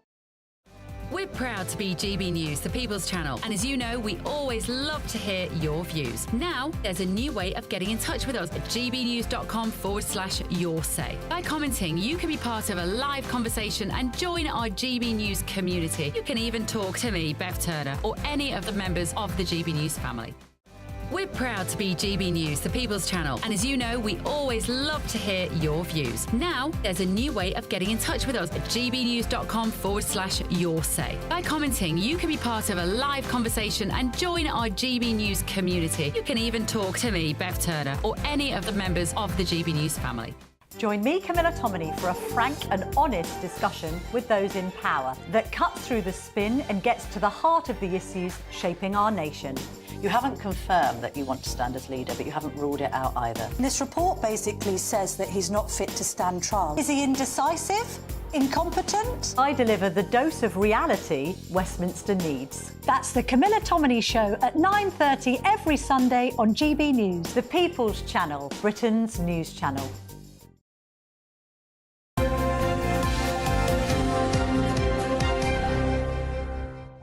Royal Troon, the Open. Paul's here to talk about it, and we're going to give you a little bit extra as soon as we bring you up to date. A little extra. Yes, it is an insight. Yes, it is an insight. Dan Brown, firstly, world number 272. He leads the Open. How can that be? It's a fairy tale story. It's How a can Cinderella story. You look at the people behind him in the pecking order there. Incredible. And he's 272 in the world. Yeah, 272 in the world. Qualified 2 weeks ago. He was delivering groceries about 3 or 4 months ago. So this is great. And just hope it's a dream come true. It really is. I mean, even if he goes on to win nothing or do nothing, I mean, to be day one and be on, top of the leaderboard. Yeah, and that's it. Just take a picture of the leaderboard. Talking of pictures, I'll tell you who we've got. Now, there's a man called Brian Morgan. Brian Morgan is probably the most renowned photographer of the Open. This is his 51st Open. He knows Troon like the back of his hand. And not only that, he's with us now. He's here. Brian, good morning. Good morning. Good morning. Good to see. Now, where are you today, Brian? Just explain to us. Well, I'm at home. I'm at home in Surrey. I did 50 Opens in a row, and I've retired from doing the Open. But So I 50? did 50. I think it's enough. I thought you'd do at least 75 there, Brian. You know Troon. You know Troon like the back of your hand, and everybody seems to be struggling there. How tricky is it? And especially when the wind's swirling. Is it like a free-for-all where anybody could go and win it? Absolutely. The tournament depends so much on the weather. Sometimes you can play out with the wind in your face, and then the tide changes, and you play into the wind the whole way back, as happened years ago when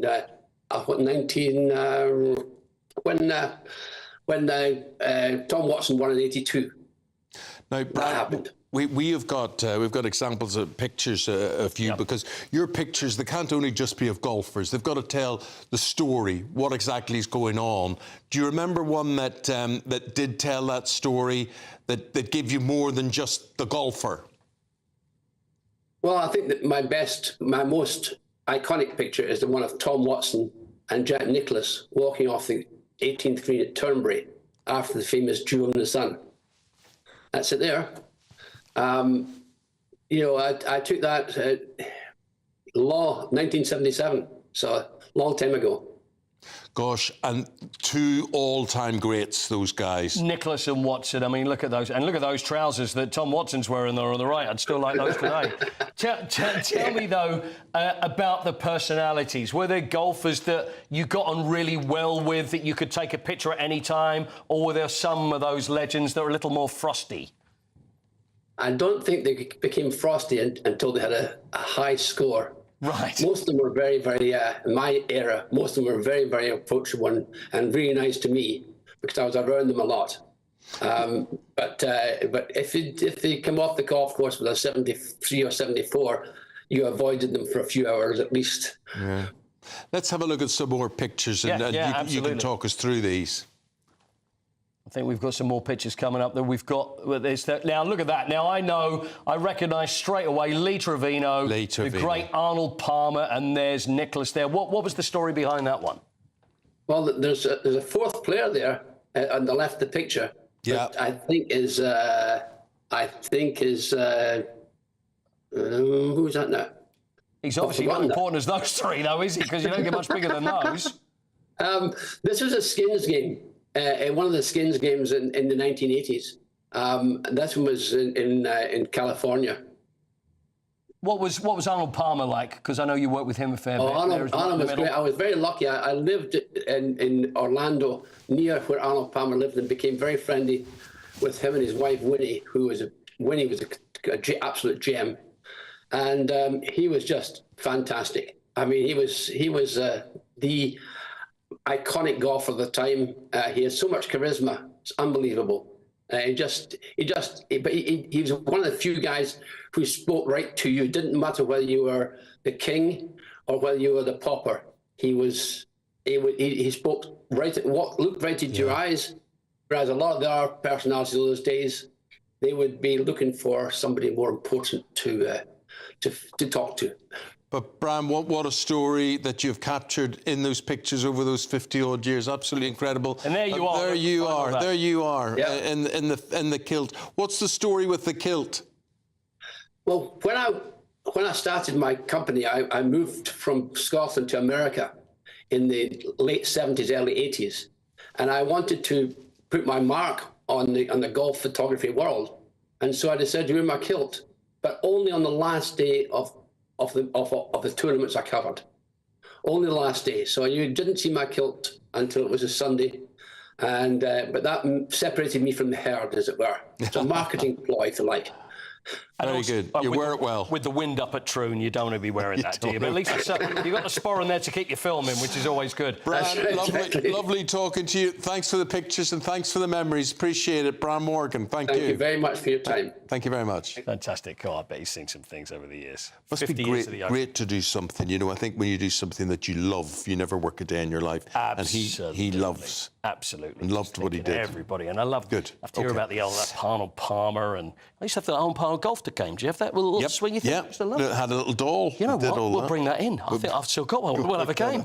Thanks very much. Paul Coit there, and we've got a newspaper review coming up right after this. Don't go away.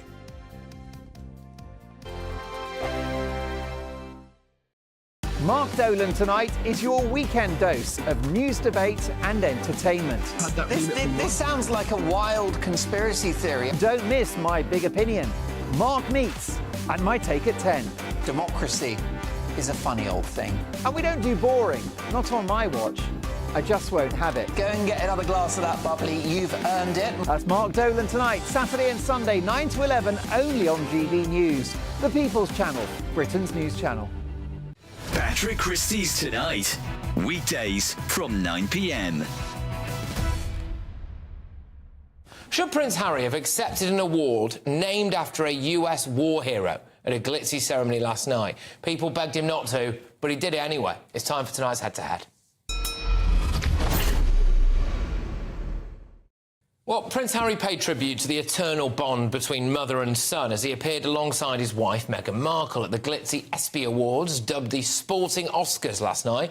The Duke accepted the Pat Tillman Award, named after a US war hero, for his Invictus Games work. But Harry's decision to accept the award was shrouded in controversy after more than 76,000 people signed a petition demanding he reverse his decision.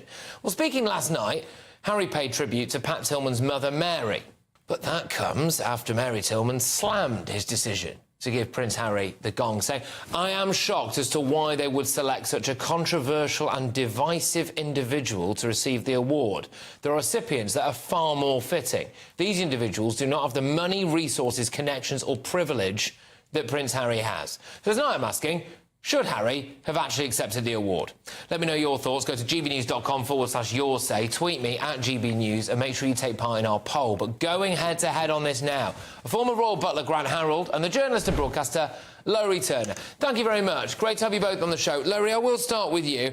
I mean, the mother didn't want Harry to have it, but he did it anyway. What do you think? I just think it's incredibly tone deaf. He seems to have an amazing ability to not read the room. It wasn't like this was a surprise because the opposition to him getting this award had been growing. So he had the chance to say, actually, I hear what you're saying. I'm not going to accept the award. But he didn't. GB News, the People's Channel. Are the newspapers getting you down? My wife didn't divorce me that month. Struggling to separate the wheat from the chaff? I know that it's a bit of a circus at the best of times. Well, don't worry. Headliners has got you covered. We'll take the burden of reading the day's news, and if we get depressed, who cares? It's an occupational hazard, frankly. That's Headliners on GB News from 11 p.m. till midnight, and the following morning, 5 till 6 a.m. on GB News, the comedy channel. Nah, just kidding. Britain's news channel.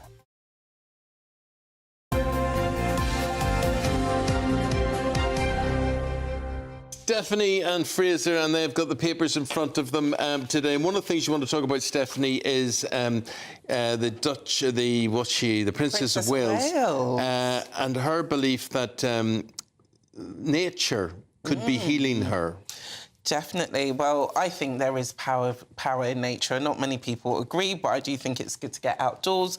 But Kate, she is the patron of the Natural History Museum, and they've launched a new garden space with two gardens for people to explore outdoors. And Kate has come out with a statement saying that she very much believes the public should spend much time outdoors because she says the more there is so much power in nature, she says it's good for you mentally, physically and spiritually. And I do agree, because sometimes London gets to me because I feel so closed in with all the buildings. And I think once you can get out of nature, you really have time to just calm, breathe, especially when the weather's really good. So I do agree with Kate here. We should be a nation who's spending more time outdoors, but unfortunately, we just don't have the weather for it. So I think that's why many people don't feel motivated to spend time outdoors, but there is a lot of positives to it.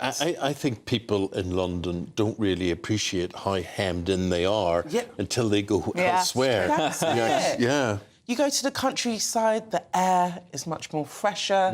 You can really enjoy your surroundings, but in London, it really is the big smoke. So it's nice that the Natural History Museum has this area of 2 new gardens which have opened. It's a £25 million project. Tell us about what the Border Force are doing, Fraser, here. So they're actually taking migrants back to France. We don't often hear this. Yeah, so as part of a new arrangement actually organised by Rishi Sunak, I mean, we talk about a lot of the sort of, I don't know, bad gifts, that the crises that the Tories have left over to Labour, but they've also arranged a lot of things that are now coming into force because of the early election. So essentially these migrants were found in French waters and they were taken back to France. You might think that that's normal. Is that common sense? And common sense, but actually they had to come to some sort of a deal in order for that to happen. So about 13 people taken back to France. So only 13 people, don't get too excited. 14,000 people arrived in Dover illegally this year alone. It's also worth remembering, I mean, Keir Starmer's big thing at this European political community is to broaden a returns agreement to get the EU to take back more migrants. Under the Dublin Agreement that we'd already signed with the EU, every migrant is supposed to go back to the country of origin. So, in theory, you know, no one should be actually in Britain if they've come via the Channel. In practice, it's a different matter. And even when we were still in the EU or in the EU's orbit in 2019, because we hadn't fully left, actually they only managed to return 21 migrants in the whole year. So either, you know, Starmer is dreaming, does he think that, you know, he sees EU good, EU answer to everything, or maybe, you know, potentially, if the EU are going to take more people, they're going to ask for something back. Yeah. And what are they going to ask for? They're going to ask for us to take quotas of migrants from the continent, which is something we didn't even accept when we were members of the EU. So we should be a bit vigilant. I think Starmer is, you know, cozying up to Brussels a little bit too much here. We could very much be looking at a situation where we're giving back with one hand and then taking back with another. Exactly. It's just absurd, you know. Why not just, if we are going to take those people, if that is the amount of people that we're going to be allocated, why not just settle them here? Why take, you know... The whole thing is a mess, and, you know, the EU itself can't agree on how to deal with this. They've spent 7 years trying to hammer out a new deal on migration among themselves, let alone bringing us in. I think it's a bit of a pipe dream for Starmer, but there is something about the way he thinks is just Brexit bad, EU good, EU will solve our problems, and I think that is going to lead us down to possible disaster. Stephanie, in The Sun today, now they're continually trying to connect me with all sorts of women. I don't mind if they connect me with Maya Jama. I know. What's the story here? Well, a lot of men in the UK will be jumping for joy because Maya is back on the market following... She's seriously the most beautiful woman in the country, there's no doubt. And she's actually a lovely woman as well. Look at that. She is absolutely gorgeous. And she's single and free to mingle again because for a second time her relationship hasn't worked out with the rapper Stormzy.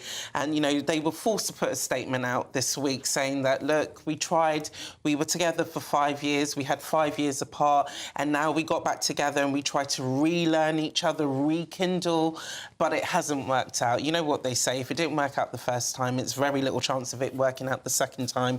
Story is apparently, what sources are saying is that he wanted to have children and she wasn't ready to have children. Obviously, her career at the moment is skyrocketing. She's got Love Island, she's got so many presenting gigs, but I guess a lot of couples can relate to that when it comes to children. You know, if two people are on different pages about when to start a family or whether they're even going to have one, that's very much a deal breaker for a lot of couples. But yeah, Maya is free and single. Will you be putting a call in? Amen. Will you sliding into DMs? Yeah. Am I putting a call in? She's never off this phone. Never off it. Fraser, she may be looking to go on holiday in the Costa Blanca. You could be in trouble if you hog a beach bed. Yeah, so in the resort of Calp, about 25 minutes from Benidorm, they're going to start fining tourists if they leave their towels on the beach bed early in the morning and then go away and try and come back. Yes. I think this is a racial hate crime against our friends from Germany, to be honest with you. You know, they're notorious for this. Well, they're not alone. The Brits do it too. The Brits do it too. No, the Germans do it better. They're very efficient with it. They're there slightly earlier. You know, even when the Brits go down early, the Germans are there even sooner. But I think if they've gone earlier, I think they deserve it. If you've managed to get up on time, they set their alarms, reserve a sunbed, it means you should be rewarded with that sunbed because you've got there first. Yes, yes. I don't think. What about if you get up to go for your lunch and you come back and your bed's taken again? You can't reserve your bed like that. That you know. would be annoying. Yeah, that's... and they're saying that even if you just leave belongings and stuff, that could get you a fine. So it is happening in more and more places. You know, I went to a spa the other day, and if you're not sat on your bed with your belongings, they just clear your belongings off. OK. Well, look, we've got to clear these two on now. That's it. Lovely having you both today. Thank you very much indeed. Let's have a look at the weather picture, which promises to be quite good. Let's go to Annie. Looks like things are heating up. Boxed boilers, sponsors of weather on GB News. Good morning, welcome to your latest GB News weather update. It could be the hottest day of the year so far for some areas in the south and east. However, across the north and west, it's still fairly cloudy and much cooler up here. It will be a drier day though today for parts of Northern Ireland and much of Scotland. Hazy sunshine affecting northern areas of England, as well as some western areas of Wales, some cloud moving into parts of Cornwall later on this afternoon as well. Further east though, elsewhere across England and Wales, it will be a very dry and warm day, strong sunshine, temperatures climbing into the 30s across the southeast. We've only had 30.5 so far this year, so we could see the hottest day of the year so far. And as we head into this evening, it will be staying on the warm side of things. There's a bit more of a breeze across northern areas, particularly across Scotland, where we do have this weather front still affecting the western Isles, potentially some showery rain across parts of central areas of Scotland, as well as Northern Ireland. Now, across northeastern England, some hazy sunshine to end the day, but temperatures still in the mid-20s. And overnight tonight, temperatures might not dip much below 20 degrees across some southeastern areas, which could mean it would be a tropical night. However, there is a change on the way as we head into the weekend. This weather front will make more progress eastwards across the country, and behind it, it will turn much cooler into Sunday. But before then, as I said, a mild night quite widely across the UK, temperatures in the mid to high teens for many of us. But some heavy rain first thing across Northern Ireland, western areas of Scotland as well. And those outbreaks of heavy rain will push into parts of the southwest, parts of Wales as well throughout the afternoon. In particular, hazy sunshine spreading into central and eastern areas of England as well as Scotland too. However, across the far south and east, it will still feel warm. Temperatures still potentially climbing into the low 30s here. A brighter outlook with Box Solar, sponsors of weather on GB News.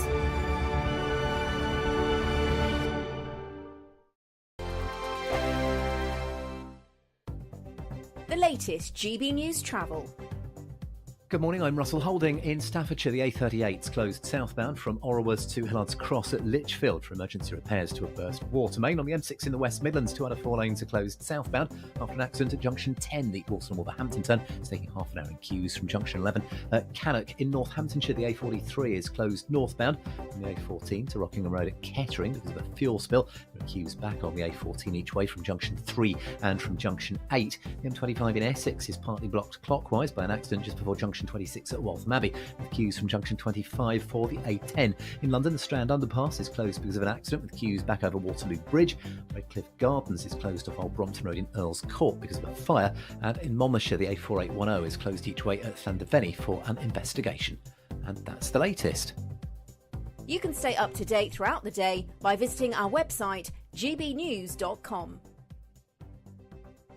It's our summer treat to you. Your chance to win an incredible £30,000 in tax-free cash. Our biggest cash prize of the year so far. With an extra £30,000 in your bank account this year, you could take the ultimate financial holiday and send some of those day-to-day financial stresses packing. £30,000 could get you those nagging home improvements done, buy that brand new car, or just enable you to kick back and relax for the rest of the year. For another chance to win £30,000 £30,000 in tax-free cash, text CASH to 63232. Text costs £2 plus one standard network rate message. You can enter online at gbnews.com/win. Entries cost £2. Or post your name and number to GB07 PO Box 8690 Derby DE1 9TT. UK only. Entrance must be 18 or over. Lines close at 5 p.m. on the 30th of August. Please check the closing time if listening or watching on demand. Good luck. Tune in to Friday Night Live with me, Mark Dolan. GB News royalty with your perfect start to the weekend. Lucky us. Feisty and fearless guests. Well, I'm a normal person, so ask me. Honest opinions that raises more questions than a Gary Barlow tax return. And a few surprises along the way. Might be cold in this studio. That is Friday Night Live with me, Mark Dolan. 8 to 9 only on GB News, the People's Channel, Britain's news channel. Join me, Camilla Tominey, for a frank and honest discussion with those in power that cuts through the spin and gets to the heart of the issues shaping our nation. You haven't confirmed that you want to stand as leader, but you haven't ruled it out either. This report basically says that he's not fit to stand trial. Is he indecisive? Incompetent? I deliver the dose of reality Westminster needs. That's the Camilla Tominey Show at 9:30 every Sunday on GB News, the People's Channel, Britain's news channel.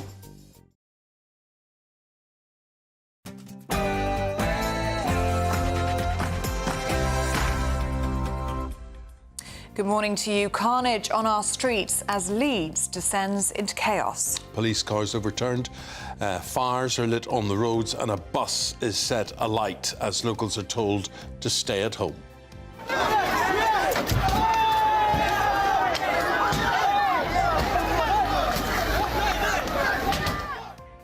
The Home Secretary Yvette Cooper condemns the shocking scenes, stating this behaviour has no place in society. Well, after more than 8 hours of serious disorder, an uneasy calm has settled on the streets of Leeds. There are now police investigations to try to establish those responsible for the worst of the rioting. Donald Trump gives his first speech since Saturday's assassination attempt as he describes the attack in detail. I said to myself, wow, what was that? It can only be a bullet. And moved my right hand to my ear, brought it down. My hand was covered with blood. Meanwhile, pressure mounts on Joe Biden to drop out of the presidential race, as sources close to Barack Obama claim he's become the next senior Democrat to express concerns over his candidacy. Chaos strikes after a power outage as the internet goes down and flights are grounded right around the world, even taking Sky News off air. And it's going to be a scorcher today weather-wise as temperatures hit 30 degrees with a heat health alert being issued in parts of the country. Morning, a widely hot day across England and Wales, but everything will change into the weekend. Find out all the details with me a little later on. Right, nearly 2 minutes past 9 o'clock. Good morning to you. I'm Eamon Holmes. I'm Ellie Costello, and this is GB News Breakfast.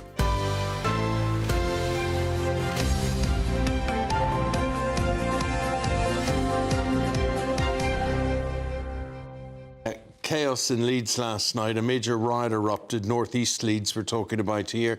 Vehicles set on fire and a police car overturned. Residents were warned to stay at home amid the chaos over safety concerns. West Yorkshire Police said that no one was injured during what went on, and members of the public took to the street to record what happened.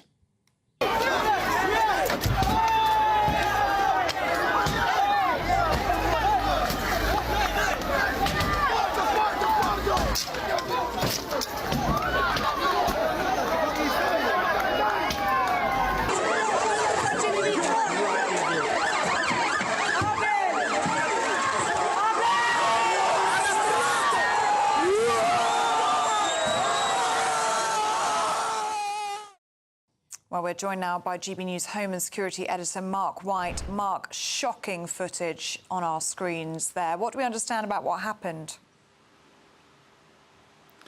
Well, this incident unfolded at 5 o'clock yesterday evening when a group of agency workers, social workers, arrived in Luxor Street in the Hare Hills area of Leeds. They had arrived there to we're told take some people into, or some children, to a place of safety. The family resisted those moves. Other neighbours and then members of the public got involved, and it just escalated from there. We saw then, from that point onwards, significant disorder, a group of dozens, then hundreds, and eventually more than 1,000 people involved in damaging police cars, turning over a police vehicle, and also setting fire to a bus.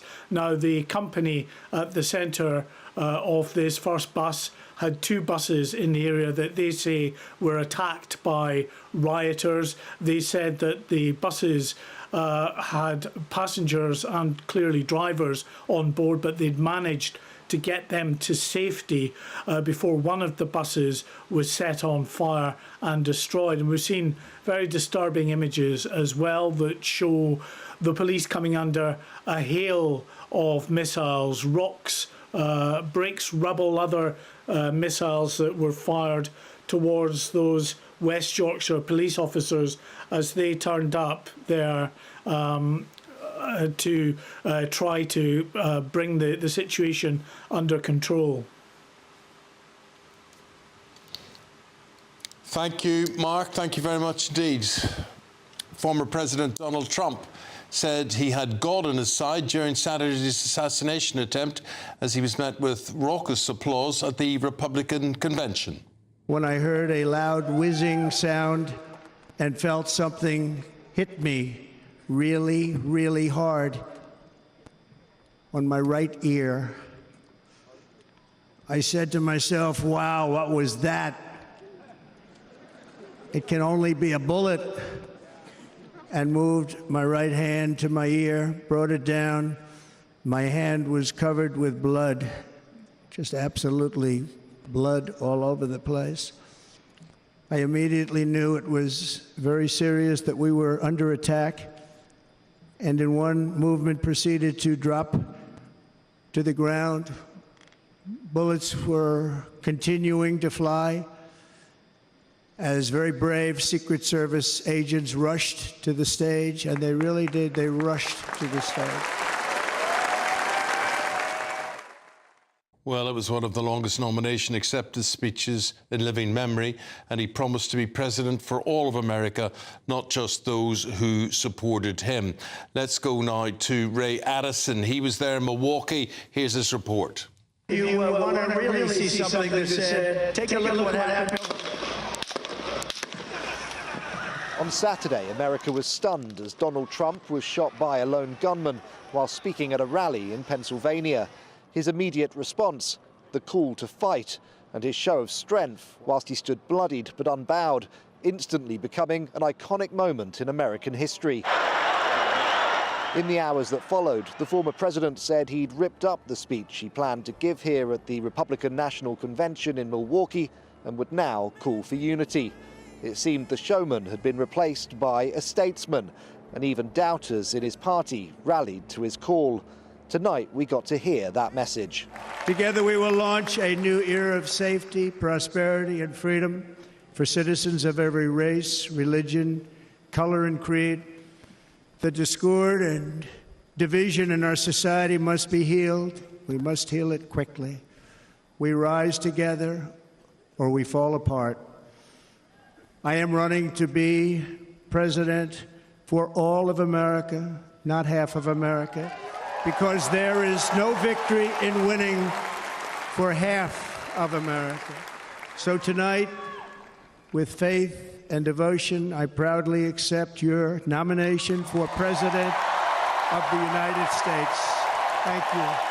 Republicans have praised his words, saying surely he is now a certainty to sweep the key swing states in November, including this one, Wisconsin, removing a president many do not think is fit to be in office. You know, I think that in the past he's been seen as being very kind of brash and abrasive And right now he's just got a gentle tone. I think that, you know, if anything, the attempt on his life really, I think, kind of humbled him a little bit and made his mission even more important, you know, now that he was almost not here. I think it was very heartfelt, and I think that he was, he had a little bit of a kind of inward reflective tone, but also, you know, very grateful and introspective. I think he decided that, you know, I need to make a speech that brings the nation together. As he said, I don't want to win just half the nation, I want to win the whole nation. With the US election just a few months away, it seems that Donald Trump has the momentum to win. Meanwhile, multiple sources are reporting that Joe Biden now realises he has no chance and is close to dropping out. Mr. President, how do you feel? Perhaps now, only a change of Democratic candidate can stop what seems to be increasingly inevitable: Trump's return to the White House. Ray Addison, GB News, Milwaukee. Bringing you some breaking news now. This is an IT outage which has caused chaos, grinding flights. Isabel, who normally presents with me, she's at an airport today, not going anywhere. Microsoft has confirmed it is investigating the issue with its operating systems and apps. We've got TV stations off the air. But here to explain more, Olivia Utley. Olivia, what are you hearing?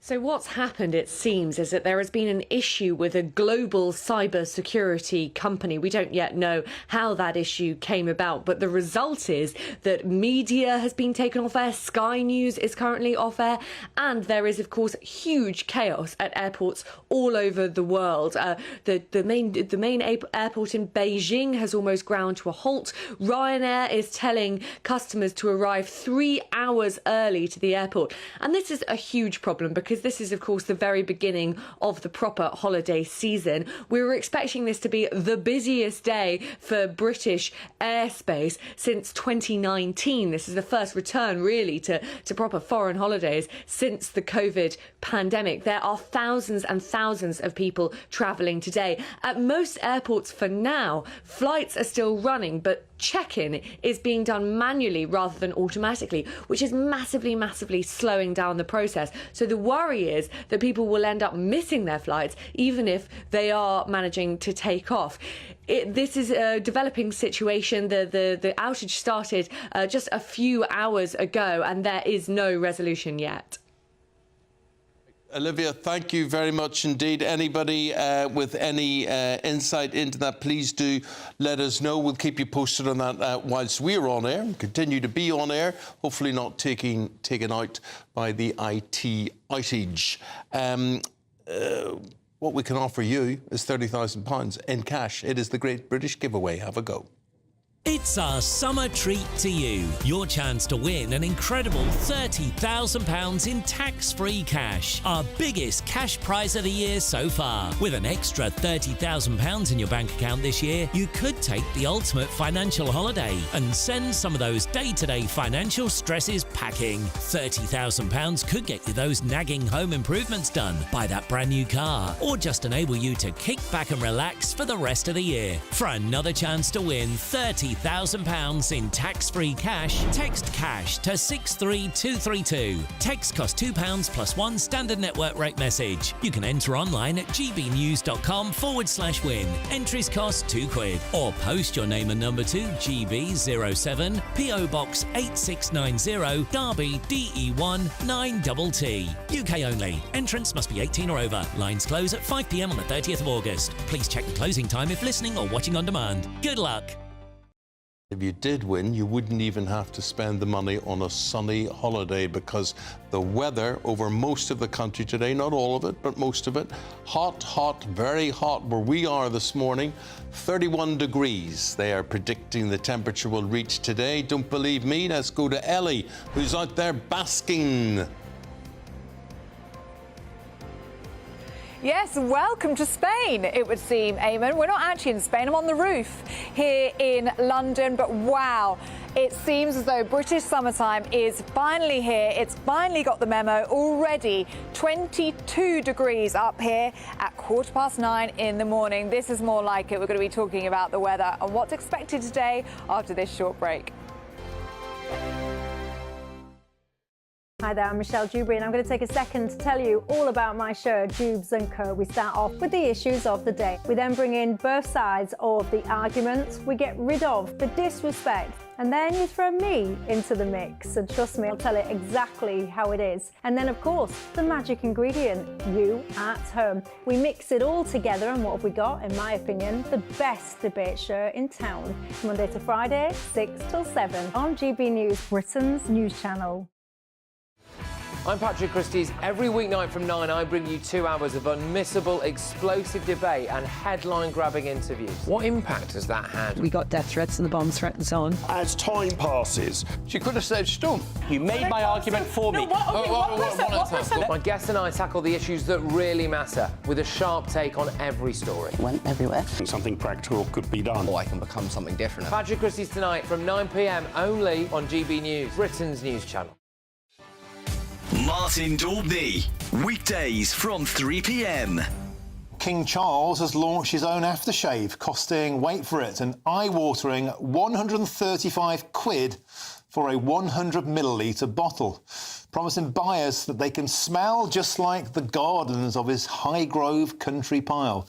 Now, this is something that Meghan Markle would do, surely not the King. Is this a case of King Charles selling out, watering down the brand just like Meghan? Well, join me now to discuss this is the royal broadcaster Helena Chard. Helena, welcome to the show. Martin, often on the hi. show, we've had a pop at Meghan Markle, the Sussexers, for selling out, for flogging strawberry jam, and now the King is flogging Pong. Is this really the right royal thing to do?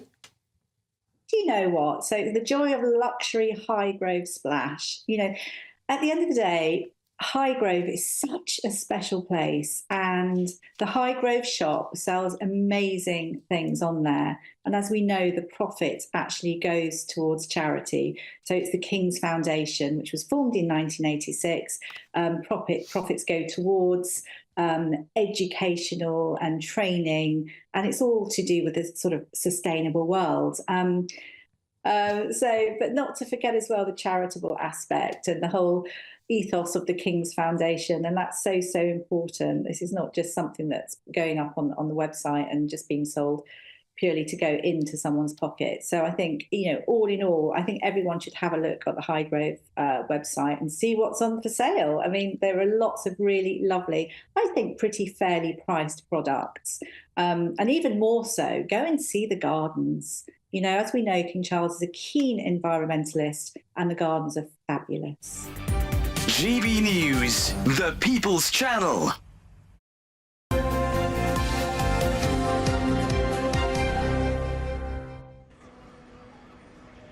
Welcome back to GB News Breakfast. And if you're wondering where Eamon Holmes is or why the show looks a little bit different right now, that's because it is set to be a scorcher today, and I had to come and see it for myself because, let's be honest, we haven't seen a lot of the sun, have we, in the past few weeks? But it is all changed today. Look at this scene behind me. I've come up onto the roof of our offices, and London is basking in the sunshine. And doesn't it look glorious here this morning? I can see Downing Street over there in the far distance, just basking in that sunshine. People walking out and about in T-shirts and shorts. The first time we've seen this pretty much this year. I'm sure people across the country are going to be enjoying the sunshine in their droves today. Up to 30 degrees in many parts of the country. Already 22 degrees up here on the roof at just 9:15 in the morning. It is set to be a scorcher today. It looks absolutely wonderful here in the capital, but there is a serious side to all of this as well. There has been a health alert issued in many parts of the country, so people do need to be very sensible when it comes to the hot weather today. Drink plenty of water and obviously apply your sunscreen if you're going to be out and about. But for the most part, it's all about enjoying this hot weather while it lasts. It is only set to be here for the next day or two. So do get out and enjoy it if you can. And if you are one of the great members of the great British public, you will be doing the most British thing that we do when the sunshine appears. You're going to head to the seaside, and Will Hollis is there for us in Skegness. You get all the good gigs, Will. How's it looking in Skegness this morning? Well, it's clear blue skies here on the Lincolnshire coastline. We could have the hottest day of the year at 31 degrees down in the southeast. But here in the jewel of England's seaside capital country, Skegness, we're getting temperatures of right now, you won't believe it, it's 27 degrees. Now, this is a thermometer that has been used across the TV by a cameraman for 25 years. So whether it's accurate, we're not sure. But we're saying 27 degrees at 9:30 in the morning. It is a little bit quiet down here right now, but that's because everybody's putting their shoes on, and they're probably on the A46 coming from places like Nottingham, where we know hundreds, thousands of people come to Skegness, especially when the weather is hot. And the people waiting to greet them are the kind people of Skegness, like Toya and Grant. What's it been like with the bad weather so far, and what happens on a day like today? So the bad weather does put people off a little bit. It's very, very quiet in town, but on a day like today, people come in, they come to the beach, they come and get their ice creams and everything. We work in a shop just down the road called York's Trading, so if you do come into town today, get to York's Trading for your beach towels and your sun lotion. It is very, very hot. Are people not prepared for a day like today, or do they have to come and grab everything, their spades as well as their ice creams and all of that kind of thing? I think people get quite excited, so it's like the sun's out, what should we do today? Let's just get to Skegness. And sometimes they do forget the important things, but I say there's plenty of places in town that they can come and get those. And the important things are the parasols and the spades. Grant, it's quiet right now, but what's it going to be like in an hour, 2 hours, when that sun is really shining in Skegness? 2 hours time we won't be standing here, it'll be rammed down here, because that's what Skeggy does. This is Skeg Vegas. This is the best time of the year to be down here. There'll be thousands down here within hour and a half. This is the place to come if you're in Leicester, Coventry, if you're up north, Sheffield and that. Get yourselves down here, have a fantastic time, because this is the place to be, and this is where GB News should be broadcasting from every day. So for local people, is it that you come down here, get your walk in, maybe go for your cup of tea and your coffee, and then you get out because it is going to be such a busy day on a day like today? Well, you get a lot of people on, like day visitors here. I mean, obviously we've got the hotels and we've got thousands of caravans and that here, which is absolutely fantastic. But we get a lot of day visitors. But if they come down early enough, they can literally spend 12, 14 hours before they leave. Best time, absolutely great time here. We know it doesn't last forever. We're going to have thunderstorms over the weekend. What's your message to people that are sitting at home watching this right now, thinking, should I do it or should I not? Well, there's still plenty of places that they can go, and inside and that, there's all the entertainments. I mean, all the seafront and that's open. Everywhere's open, just because a little bit of thunder and lightning shouldn't put anybody off, really. So, yeah, just come down and you'll find something to do and enjoy yourselves. And you work for a local business. How important is it that people do choose to come to these places and to spend their hard-earned cash? Yes, I work for a local business, York's Trading, in Yorkshire. It's very, very important. So we want all the business that we can possibly get. And so we do sell all the important things. And hopefully warm weather, 30 degrees. It could be even hotter in parts of the country. And like my mother says at dinner time, come and get it while it's hot.